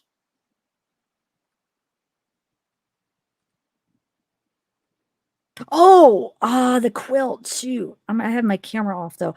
Okay, so I still have the Amazon. So I'm gonna still remind me today. I have to put up the forms to fill out so if you guys, I'm doing 2 giveaways for members. I'm doing that quilt that Diana and Gailey made. They did a collab and made this. They're really good at quilts, which I'll show you. I'll put a picture of it when I put the form.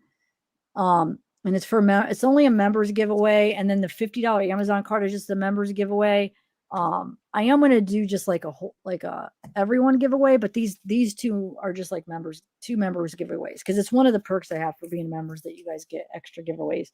So just look on the community post and I'll have forms to fill it out. But like I was saying, if you're not gonna like, if you're not into quilts and you really don't want the quilt, then don't. Oh, for the quilt you have to be in the country for the quilt, because it's too much to try to ship it out of the country.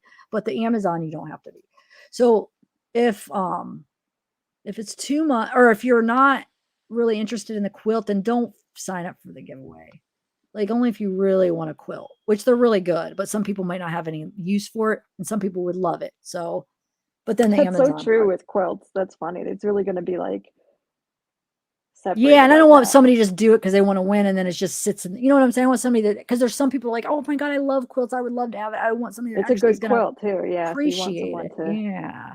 And they put a lot of time into it and stuff. So I could tell she's responding about the knife. Hold on. It's the same person, Diana. She's the one that made her and Gailey. Is Gail in the chat? Gailey's the one that had like the heart attack and like got like had to like 8 times had to like they had to resuscitate her and stuff. But she was doing good. I hope I haven't seen her in chat again. I should message her. But so Gailey's the one that made like the design, like she did the front, like they both make quilts all together, but they did a collab where she made like the design and then Diana's the one that like quilted it or whatever. If that Oh, makes really? sense. That's Yeah. cool. Julie, did I ever show you the one that they made of my logo though? Where they put No, you told me about it, but I don't think you showed yeah. it to me. Okay, so she responded, if you could find them, they are usually at swap meets, but they go fast. They used to be issued to every graduate Marine, but I'm not sure they give them out unless they finish weapons training. That was the response about the knife. Okay, cool. Okay. Well, that's interesting. So I guess you could have got him at, resell, like people selling them at. They are hotly snatched up because of the way they're made. Huh. All right. Wait, she's not what, Ellie? I guess in chat. She meant to say she's not in chat. Oh, okay.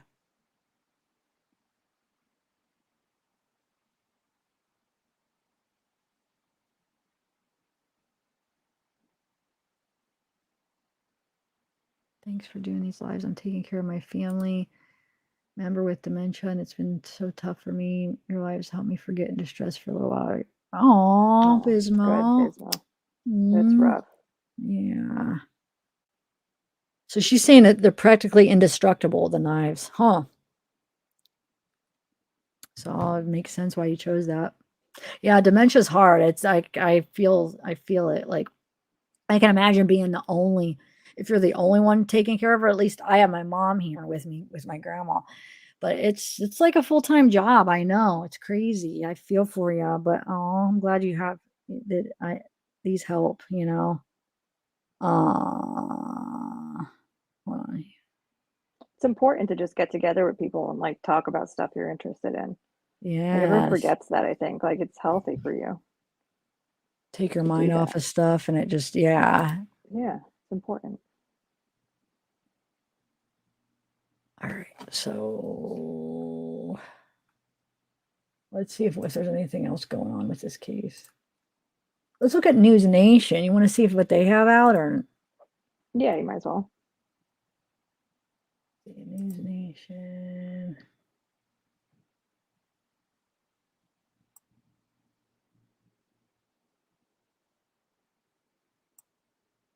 All right,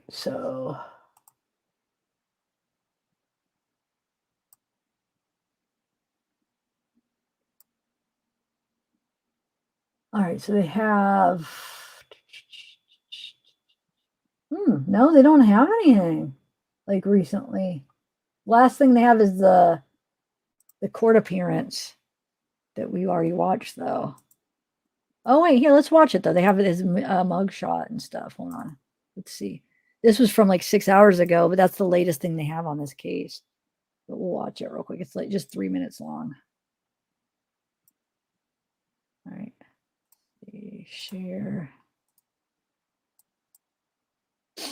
Oh. All right, here we go. Bryan Kohberger, the suspect accused of murdering 4 students, is sitting in an Idaho jail cell awaiting his first court appearance there. Now, just hours ago, he arrived in the state after being extradited from Pennsylvania. It took police nearly 2 months to make an arrest, with evidence leading them to Am I supposed to be hearing something? on the East Coast. Yeah, you don't hear it? You don't? Do you guys, nobody hears it? Let me try it again. Juliet, can you hear me?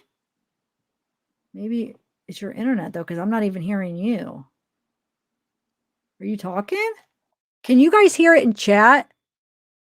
Oh, it's Juliet. Okay. She bounced. It knocked her off. Must be her internet. Okay. Court documents could shed light on many unanswered questions to be expected to be unsealed as early as today. New reports out this morning also show that Kohberger switched the registration and license plates on his white Hyundai Elantra just days after the murders. For a closer look at this case, I am joined by criminal defense attorney Tamara Holder. Thank you so much for being with us. We know there was a DNA match that led to Kohberger's arrest. Do you believe he will plead guilty given this evidence? I don't know. I think it's kind of interesting. He clearly planned this crime. He clearly took a lot of time studying how to be a criminal. I would be really surprised if he, at the very end of all of this, said that he was guilty. Of course, yesterday or the day before, he was asked if he had mental health issues. He said no. So this could be the beginning of... Can you hear it now? Yes, I can. Okay. Thank you. I was like, it has to be internet because I was saying something. Can you hear when you were like, when I was talking to you and I couldn't hear you? No. Were you talking? Oh, okay. All right. Okay. a showdown of prove that I did it. It'll be very interesting. One thing that we do know is that this was a culmination of a lot of law enforcement and a lot of investigative work, and so it sounds like there is a strong case against him, that they didn't just go out and pick up the first guy they could find. Okay, so we're waiting for this affidavit for his arrest warrant. What are we expecting to learn from that? This was 6 hours ago, though, so that's why. I don't know. Idaho requires that the case is under seal until this moment, so we don't know much. Well, I got the You pictures. don't really need to have a lot in an arrest warrant, just enough for probable cause. Yeah. So there will certainly be enough to show why they picked him and not some other guy. But I would be surprised if there was as much as we wanted. They may be waiting for that because I'm sure there's evidence that's still being processed. And, I think they're keeping everything very close to the vest, as you can see. What about Kohberger's family? I know that we've seen the video or the still pictures of his father inside that white Elantra when he was driving back to Pennsylvania. His dad was in the passenger seat. They were pulled over twice by police for following too closely behind cars. Do we know anything about how much his family will be held culpable or how many questions his father would be asked? They're certainly going to be asked a lot of questions. Mostly, I would think about just his whereabouts, how he was acting. There have been reports by online people about him acting out and being weird. So it'll be interesting to know the people who are closest to him, what kind of profile this man has. Is he a complete sociopath? Was he acting the same? Or was he acting different in a way that stood out, that something was going on? So his family and the people who are closest to him are certainly going to provide us with a lot of information as to who this guy really is. Tamara Holder, thank you for being with us this morning. Thank you. And this Sunday, tune in for our news. Okay, so somebody said look at the live, but I mean, what? Let me see. Oh, I guess they do have some lives. You're right. So there's just the one that's, let's see if there's anything. Oh, they're just reading the affidavit, which we already read. They're probably talking about it. I mean, it's up to you. I don't know if let's see if there's anything else. What do you think, Jo? Are you still with us? Me? Yeah. Yeah. Yeah, a little bit. A little bit. Let me see if I got an email about I'm still wanting that, The visual thing. Oh yeah, the picture. I forgot. I almost forgot the picture of the knife she sent me. Well, he sent her like 10 pictures, but she said she's sending them as they come in. So And this is what someone who has the same knife. Yeah, from the Marine. Yeah. Oh, with the sheath also. Yeah, it's actually she's only got one so far. It has the whole thing, but she said she's sending them as they come, so it's just taking a minute. Okay, I'll show you the one I got so far. Ellie wants to know if you're coming back tonight. Is that coming back where? Doing another live. Oh no. Wait, why you No. can't stay? Yeah, probably not going to do another live tonight, but wait, does she have to leave? Oh, I don't know. She just asked. Oh. All right. Okay, let me try to download that. No, not forward. Hold on. Okay. Hold on.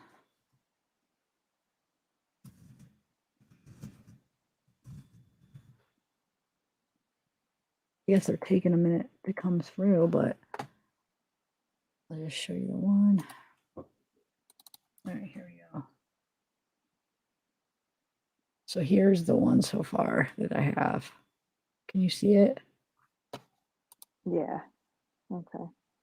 So it just is not the whole thing. It doesn't even have the knife. It's just the, oh, is there another one?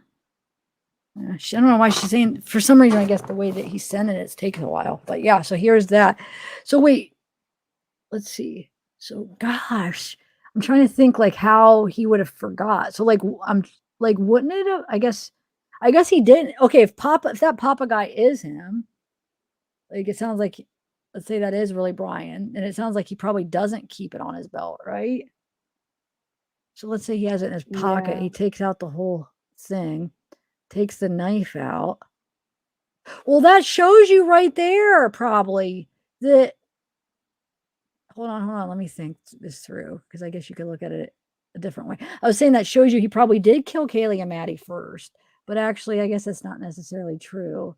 But I'm just like picturing he takes the knife out the first time, puts the sheath down, and then kills them and then forgets to pick it back up. But I guess he could, well, that would depend. Is there blood on that? What? He might have not been able to find it because he's trying to get out of there, remember? So it's not that I don't think he necessarily forgot it was there. He could have spent some time looking for it and been like, I gotta go.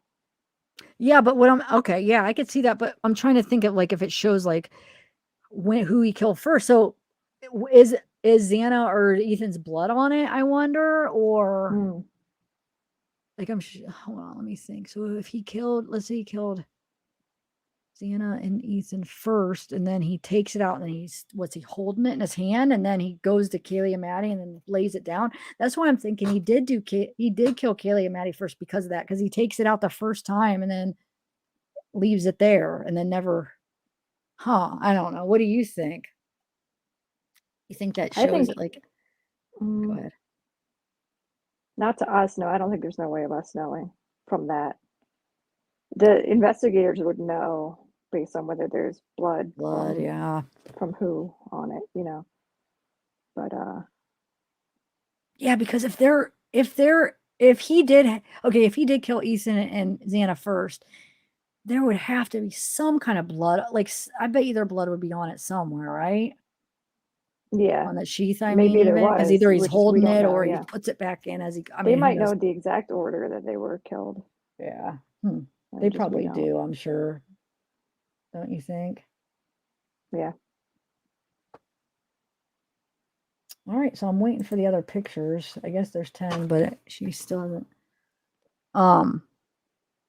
Has been to war. She said her son's knife has been to war. Okay. All right, let me see if anybody else has anything interesting. KTVB.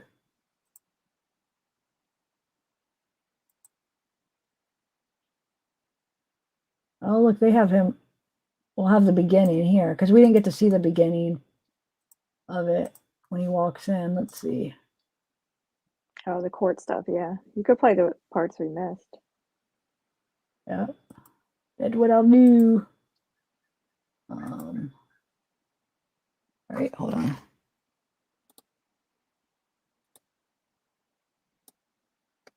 Let's do it. Stacy Schaefer. Yeah, I think they said underneath her or right next to her or something like that. You have to read it again. Exactly tells us where. about what Can you guys hear it? Kohberger, Morgan. Okay. Sure, that probable cause affidavit, 19 pages long. I'll get to that in just a moment. But important to note, this was the first time we have seen the Moscow murder suspect, Bryan Kohberger, in person. When his charges were read against him, he showed very little emotion inside the courtroom. He faces 4 counts of first-degree murder and 1 burglary charge for allegedly killing Ethan Chapin, Kaylee Gonsalves, Maddie Mogan, and Xana Kernodle in a home just off campus in the early morning hours of November 13th. The PCA shedding a little bit more light on the timeline. Investigators do believe that the murders happened between 4 a.m. and 4:25 a.m. on November 13th. A judge ordered no bail as Bryan Kohberger sits in the Latah County Jail behind me, which is the same building as the courthouse.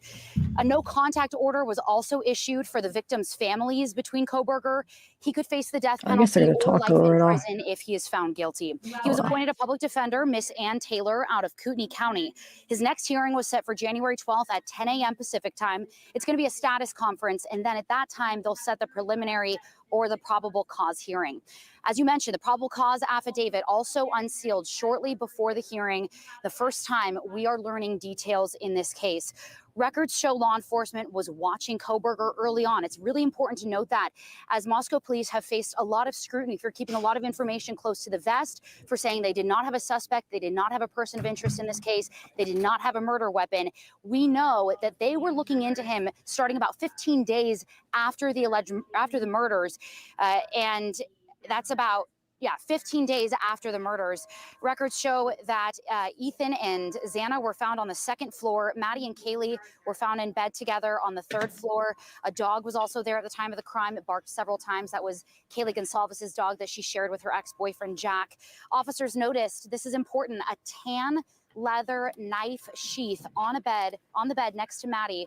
It was a K-bar knife with Marine Corps insignia. The Idaho State Lab located a single source of male DNA on the button of that sheath, and then they matched that DNA to trash from Kohberger's family home in Pennsylvania, and it ended up matching the biological father of the suspect profile nearly 100%, 99.998%. Investigators did interview 2 roommates who were home at the time of the murders. One roommate says around 4 a.m., she heard one of the victims say, "There's someone here." She opened the door for her room and heard one of her roommates crying. She believed it was coming from Xana's room, and a man say, "It's okay, I'm going to you." She then heard again, and this is really harrowing. We hadn't heard this, of course, before. She saw a person in black wearing a mask that covered his mouth and nose. She described him as tall, not muscular, but had an athletic build with bushy eyebrows. He, in fact, walked past her, and she stood in, quote, frozen shock phase, according to the court documents. He then walked to the sliding back door, and she then locked herself in her bedroom.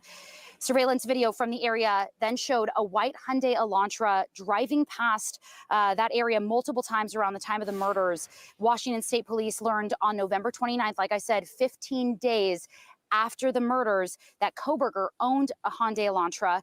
And his description, once they ran his license, ended up matching the description that one of the roommates gave of the person that she saw. The phone of Kohberger did not ping any towers near the King Street home around the time of the murders. Investigators do believe, based on other crimes that they've looked into, that he was perhaps concealing his location. He turned his phone off or he left it somewhere else. But then it was pinged driving back to Pullman after the time that they believe the murders occurred. They learned that through cell phone records. They also learned through cell phone records that he had been in the area of the King Road home at least 12 times in the evening or in the early morning hours prior to the murders.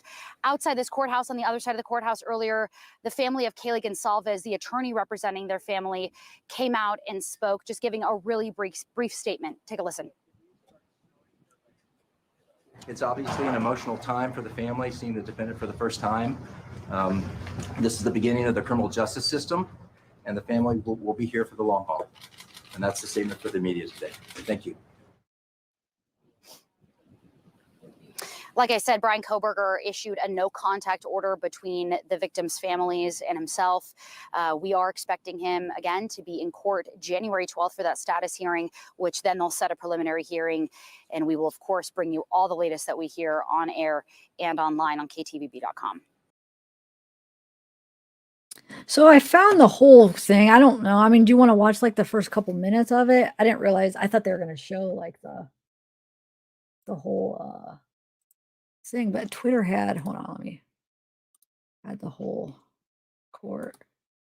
Here, let's just see if the beginning and if there's anything interesting. Hold on.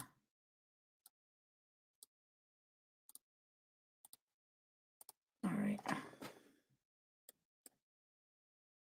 Wait, why didn't that pop up? That's weird. Huh. Oh, I was on mute. Oh, were you talking? You're taking after me. It's such a funny feeling when you realize. No, I didn't really say much. I just said, yeah, I think I said like, yeah, why not play it or something. I don't know. Okay. Oh, it's cute. You're going to be like me. I do it all the time. It's hard to remember sometimes. Yeah. The worst is if it's like you let like minutes go, but like 5 minutes or something, and then you have to like you Like said you so did much stuff. yesterday or whenever. Or was it when you said hang on 1 second? So we all thought that you knew that you were muted. Oh yeah, and then people were like, they're like, oh, I thought you were on the phone or whatever. Yeah. And you were just like making all these faces. We couldn't hear anything. Oh my god, it's embarrassing. Oh, it's funny. It's more It's like, not. oh. All right, let's see what this guy. Look at his face is just so like. His big eyes. Mm. All right. Please be seated.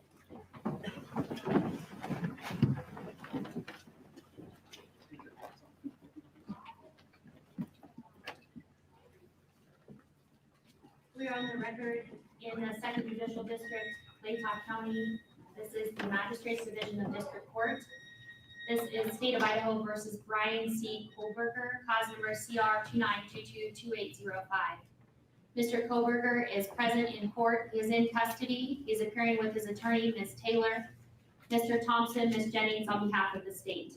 This is the time set in the matter for initial appearance. Mr. Kohberger, I am going to advise you of the rights that you have in this case. I am going to go over the criminal complaint with you, and then we're going to discuss setting the matter for further hearing. You have the following rights. You have the right to remain silent. Anything you say can and will be used against you. You have the right to the presumption of innocence. That means the state bears the burden to prove that you are guilty of this offense beyond a reasonable doubt. You have the right to a preliminary hearing. A preliminary hearing is a probable cause hearing. At that hearing, the state must establish that more likely than not, these felony offenses were committed and you were the one that committed the felony offenses. You have a right to have that hearing within 14 days if you remain in custody. If you are bound over at that preliminary hearing to district court, if the court finds probable cause, you would be bound over to district court. And at that time, you can enter a plea of not guilty, and you can have a jury trial set within 6 months of your appearance in district court. At both your preliminary hearing and your jury trial, you have the right to confront and question any evidence or witnesses called against you. Call witnesses on your own behalf and compel witnesses to be present and testify at the state's expense. You have the right to be represented by a lawyer. If you cannot afford one, one could be appointed to represent you based upon your financial need. You also have the right to appeal any conviction in your case. Do you understand these rights? Yes. I am now going to go over the criminal complaint with you. Count 1 of the criminal complaint charges you with the felony offense of burglary. It alleges that the defendant, Bryan C. Kohberger, on or about November 13th of 2022 in Latah County, state of Idaho, did unlawfully enter a residence located at 1122 King Road, Moscow, with the intent to commit the felony crime of murder in violation of Idaho Code 18-1401 and 1403. The maximum penalty for that offense, if you plead guilty or are found guilty, is not less than 1 year in prison, no more than 10 years in prison, and or a $50,000 fine or both. Do you understand? Yes. Count 2 alleges that you committed the felony offense of murder in the first degree. It alleges that the defendant, Bryan C. Kohberger, on or about November 13th, 2022, in Latah County, state of Idaho, did willfully, unlawfully, deliberately, with premeditation, and with malice aforethought, kill and murder Madison Mogan, a human being, by stabbing Madison Mogan, from which she died, in violation of Idaho Code 18-4001, 4002, 4003, and 4004. The maximum penalty for this offense, if you were to plead guilty or be found guilty, is death or imprisonment for life. Do you understand? Yes. Count 3 alleges that you committed the felony offense of murder in the first degree. It alleges that the defendant, Bryan C. Kohberger, on or about November 13th of 2022 in Latah County, state of Idaho, did willfully, unlawfully, deliberately, with premeditation, and with malice aforethought, kill and murder Kaylee Gonsalves, a human being, by stabbing Kaylee Gonsalves, from which she died, in violation of Idaho Code 18-4001, 4002, 4003, 4004. Again, the maximum penalty for that offense, if you plead guilty or are found guilty, is death and or imprisonment for life. Do you understand? Yes. Count 4 alleges that you committed the felony offense of murder in the first degree. It alleges that the defendant, Bryan C. Kohberger, on or about November 13th of 2022 in Latah County, Idaho, did willfully, unlawfully, deliberately, with premeditation, and with malice aforethought, kill and murder Xana Kernodle, a human being, by stabbing Xana Kernodle, from which she died, in violation of Idaho Code 18-4001, 4002, 4003, and 4004. Again, the maximum penalty for that offense, if you plead guilty or are found guilty, is up to death and or imprisonment for life. Do you understand? Yes. Count 5 alleges that you committed the felony offense of murder in the first degree. It alleges that the defendant, Bryan C. Kohberger, on or about November 13th of 2022 in Latah County, state of Idaho, did willfully, unlawfully, deliberately, with premeditation, and with malice aforethought, kill and murder Ethan Chapin, a human being, by stabbing Ethan Chapin, from which he died, in violation of Idaho Codes 18-4001, 4002, 4003, and 4004. And again, the maximum penalty for this offense, if you plead guilty or are found guilty, is up to death and imprisonment for life. Do you understand? Yes.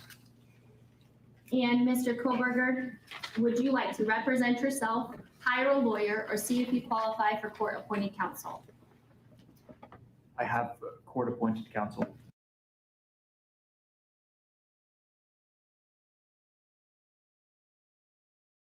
I guess it wasn't the whole thing that cut out. But I think wouldn't that just be called the arraignment when you like read the charges, your initial charges? I think they just call it the arraignment, right? Somebody asked. That's the only reason I'm Yeah, I have no saying it. clue. I mean, it's just like reading his charges, like being his original charges. I think it's just like arraignment. Well, let me see. I don't know. Yeah, I think that's what you call it. Okay, let me show you the pictures, guys, of what she sent. Hold on, of the knife. Well, because her son is in. Wait, hold on, where is it? There we go. Okay.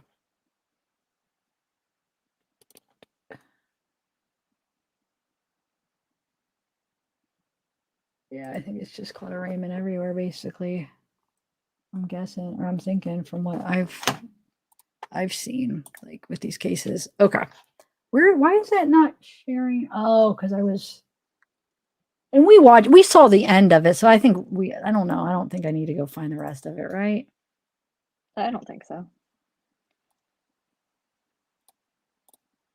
That's basically all. They just read his charges and they talk about bond and if they have like an issue, if they want to request it, whatever. And she says she's really not that familiar with the case yet. She needs to, how does she word, like basically she wants to like look at it, but there might be a thing where they want to try to get bond or something.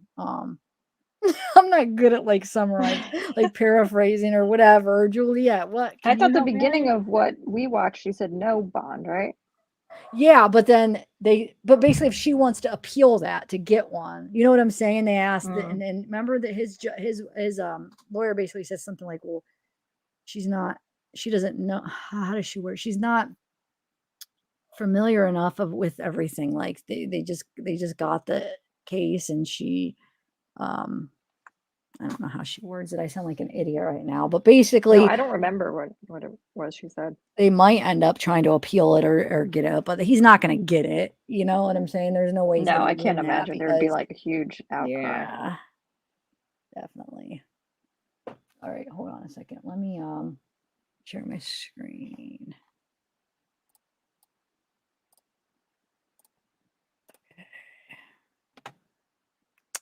Yeah, we saw the rest. You're right, Leopard. There's nothing very interesting. I mean, nothing. No bond now until she reads more through it and contact. Yes, yeah, that's. So if she wants to try to like appeal it or try to get it, because they try to give different reasons. You see it on all the cases. Like they try to get it. They'll try to be like, well, he's not a flight risk. Blah blah blah. He's got like a Yeah, they have to really analyze it and house, all like that stuff. yeah, and then they usually never win. But there has been I some can't cases. That imagine. one that guy did, and then he went and freaking killed himself. The guy that had a lot of money. I don't know why that's the Oh one I yeah, could think yeah. of that actually was charged with murder and actually got bond. He was older and stuff. No, he wasn't that old. He's probably in his 40s, I would say. I thought he was like, I'm thinking of someone else then. I think you are. So it has happened, I'm sure more than once. But like, if you have like a lot of money, good lawyer, like you probably have a better chance. Let me see if anybody does somebody know who I'm talking about. I don't think they ever found her body either. The person I'm thinking of, they never found it actually. Is it like a family, like a wealthy family with all these connections? That's the one I'm thinking of. I thought the guy was older, but I don't even I really know. don't know. I'm not. No, it's not Ted Bundy. I don't know if we're thinking of the same guy. He ended up doing it by putting like with his car. I'm pretty sure that's how he killed himself, like with the fumes of the car, I think. Anyway, all right, I'm trying to wait till somebody, because usually chat always like has it. Like they know who I'm talking about and they'll help me out. I could probably look it up, but if it's yes, photos do list. That's who it was. That's who I'm thinking of. Who are you thinking of? Is that who you were thinking of? What was his name? I Oh have no, it I don't up. even know what that is. Okay. Is that a person? Yes, it's a person. I don't know if it's spelled right. It might be spelled right, but yeah, it's a person. That's who I was thinking of. All right, so let me get these pictures. I keep saying that. Okay, here we go. And then I don't know. Is there anything else I'd be interested in watching? I mean, there are like live streams of different people talking about it, but I don't think there's anything else really big, just if you want to hear people discussing it. But besides that, I might just end it after this. What do you think, Juliet? Yeah, I think we're good. Wait, why do I keep sharing the screen and it keeps going off? Hold on a second. I keep trying to do it and then yeah, I think I'm going to share these photos and then I'm going to call it a night, guys. But look out for a community post for members giveaways. Okay, so here we go. So we have this. Here's one.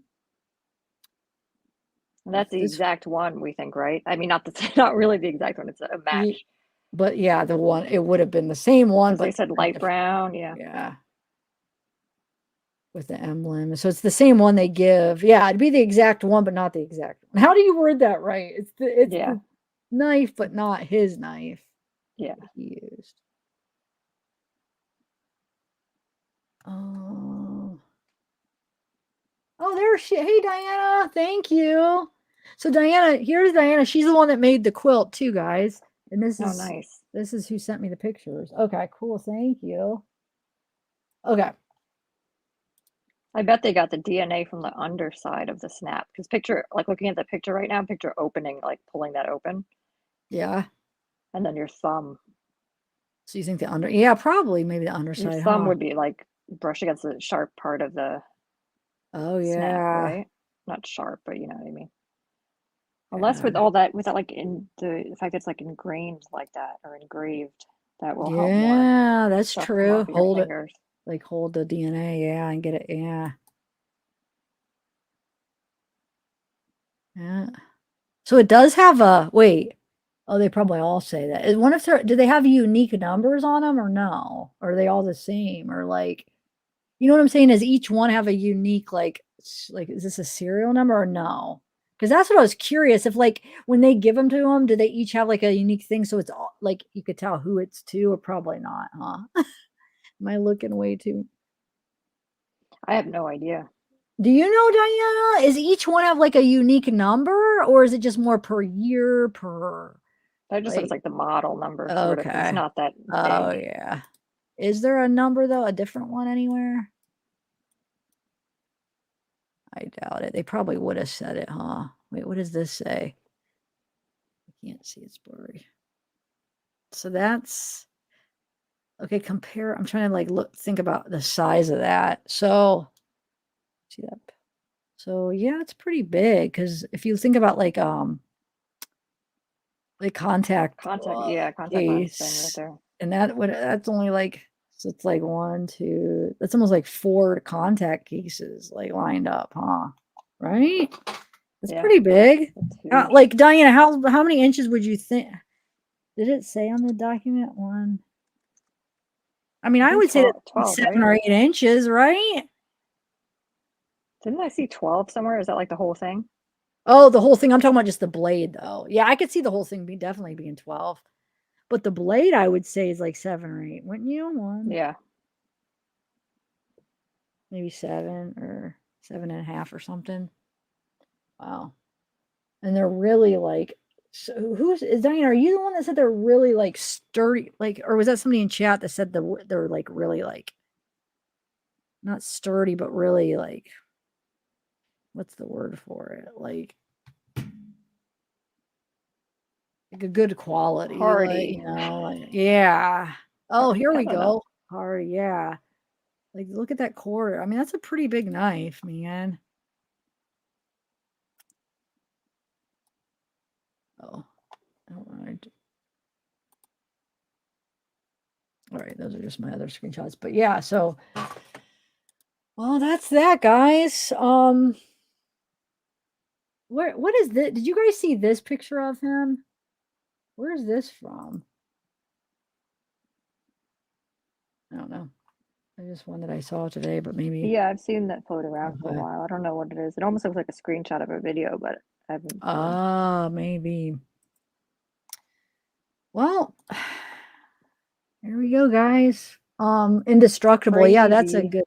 What's that? It's crazy. It I wasn't is. expecting all that information to come out today. I mean, I I was wasn't expecting the either. affidavit today, but I wasn't expecting that thing with Dylan. I don't know. That just surprises me. Like I didn't see yeah, that so coming, much of it man. does. I didn't Did know that they were somebody? hearing things and all of that. Yeah, and then she seen him, dude. I mean, I'm just like my mouth was like if you I could know. have probably took a picture of it, my mouth was probably like open, like as I'm reading it, like I when I first still feel read it. like that. Like it's so crazy.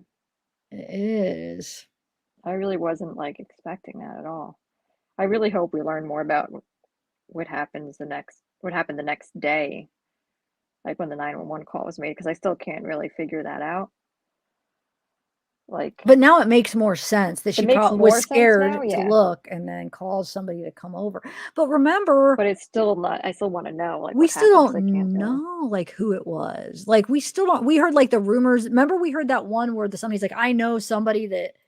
Like somebody that knew somebody that said it was actually somebody walking by and that the roommate came out and Yeah, fainted and stuff. But that seems a little bit, I don't know. Now that we know that she already seen something the night before, I don't know how to take that. But yeah, do you think we're going to get that information before the trial? Number one. do we know that she? Sorry, go ahead. Go ahead. I don't have a number two actually. You're lucky I chimed in then. I know. Do we know that that it was from her phone that 911 was called? No, I guess we don't. They just the roommate's phone. Yeah, So you're maybe right. she did know what was going on, 100%, freaked the F out, went into shock, dissociation, whatever, hid in her room, was not okay, stayed in her room, and then the other roommate is the one that called But stayed in 911 until and the next afternoon? if she's having like a mental breakdown or something. I think she went to bed. I think she fell I don't asleep. know. or I don't, or if she didn't, then she's that scared, but then she doesn't call. I don't know. I still have to like absorb this. Like Yeah. like I said, I didn't even read, like when I went live, I just skimmed it. I didn't even read the whole thing. So I'm still trying to be like, it's still sinking in. It's weird. Yeah, I'm trying to make sense of it. But that is interesting because I didn't, up until now, I was thinking it was her that called in the morning. See, if she didn't sleep, then that even makes it harder because Makes I was sense, trying to yeah. think, okay, maybe Juliet, maybe you're right. She just passed out drunk, and then but if she was just up that whole time, then that's even less of like no But I'm not excuse saying there. that No happened. I don't think excuse. I'm just spitballing. No, I know, but I would hope it's something like that because if not, it makes that at least kind of it still is like hard to call, but at least it's a little bit of explanation. But if not, then what the heck? Like, how are you gonna call? I don't know. Like, wonder when that interview is gonna come out. That's probably not gonna. Do you think that'll come out before the trial? I wonder. Like her interview in Bethany's. Yeah, I don't know. I want to see that. Me too. You know. And when did I forget? Did the documents actually say when they interviewed her? Was it the day after, or they didn't say? I think it was the day of. Oh, yeah, you're right. Wait, it says, I agree with Juliet, and the other roommate probably saw her passed out and not responding, shocked, and then eventually found the victim. Yeah, but you have to remember, this was like a whole, how many Day hours? later. 5, 6, 7, 8, 9, 10, 11, like almost 8 hours later, though. So that's what's just hard to like grasp. Yeah, and this isn't. Remember, this is. I'm just. Oh, when I say, and brainstorming also with when you I say guys. passed out, like we're saying passed out as like you're drunk and you just kind of like, oh, you know, you pass out when you're drunk. That's what I thought. That's what you were saying, like maybe happened, right, Juliet? Or you're saying like I passed think out, that's like more passed out. Okay. Yeah, I think it's a probability, but I don't know for sure. That like, you know, she sees that and she's really drunk from hanging out, and then she's just like laying there, and then she ends up just falling asleep, basically. No, that we're just trying to figure out. These are just theories, guys. We don't know. I mean, I don't know. Maybe Yeah, she I did don't stay know, out and the I don't whole even know what I time. think. Well, obviously she was scared enough to like shut the door and lock it.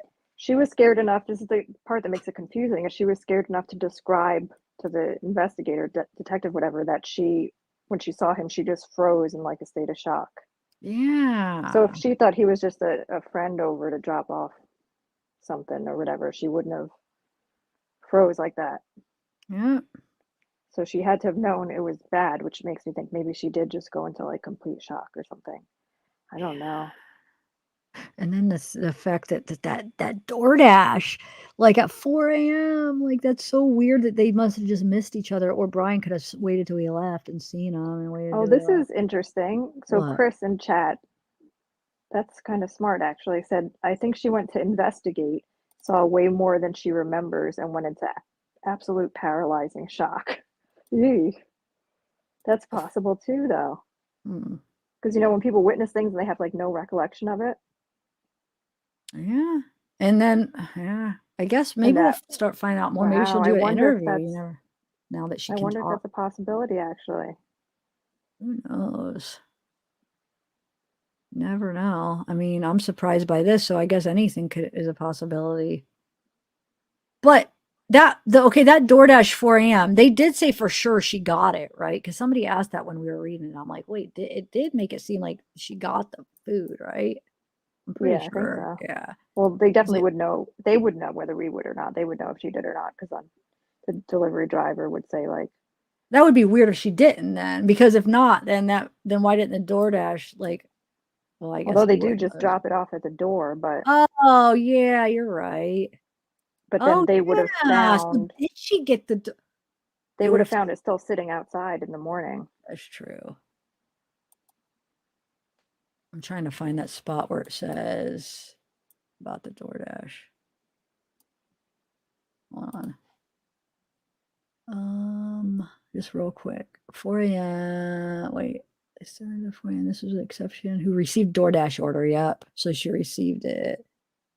Law enforcement identified the delivery driver who reported information. Okay, go ahead. What? Diana Wright said, what if she thought it was just some random dude that was visiting one of the girls? That's what I initially proposed, but she described to the detective when she was interviewed, she said that when she saw him, she was like frozen in like a state of shock. So obviously if she thought he was just a friend or something, she wouldn't have felt that way. Check. All right, guys, I'm starting to get really hungry now for some reason. Me Probably. too. Make me Oh, something. wait, I did eat. Oh, okay, I'll make you something. What do you Did want? you say, oh wait, I did eat? It's been like I know, just like, oh, that had to be over 3 4 hours. hours. I ate yogurt and pita real quick as I. So why? I shouldn't be that hungry though, because I mean, almost 4 hours ago. Should I be? I am Yeah. though. All right, guys. Well, thanks. Thanks for hanging out and discussing with us. I'm sure you guys are all trying to let it sink in too. I mean, we all basically just found out this news. You know, like stuff, like talking about it for so long, looking into it, and now And knowing finally so having little, it. then all It's of a sudden, like, yeah, all this yeah, information now. crazy. Oh yeah, so yeah, I'll try to get the form. So what happens, like for the forms, it's going to be in the community post that I'm just going to like publish just to the members for like these giveaways. So what you do is it'll just ask like if I still have those forms where it'll just like give you where you'll give like an email. So I have a way to contact you if you win, and then I'll pick the winner sometime next week or whatever for the giveaway. So yeah, make sure you look for on the community post, guys, because you'll have to fill it out to like to enter in the giveaways. So I'll do 2 separate ones, one for the quilt, one for the Amazon card. All right, guys. Bye, everybody. All right, everyone. Thanks for listening. Bye. See you soon.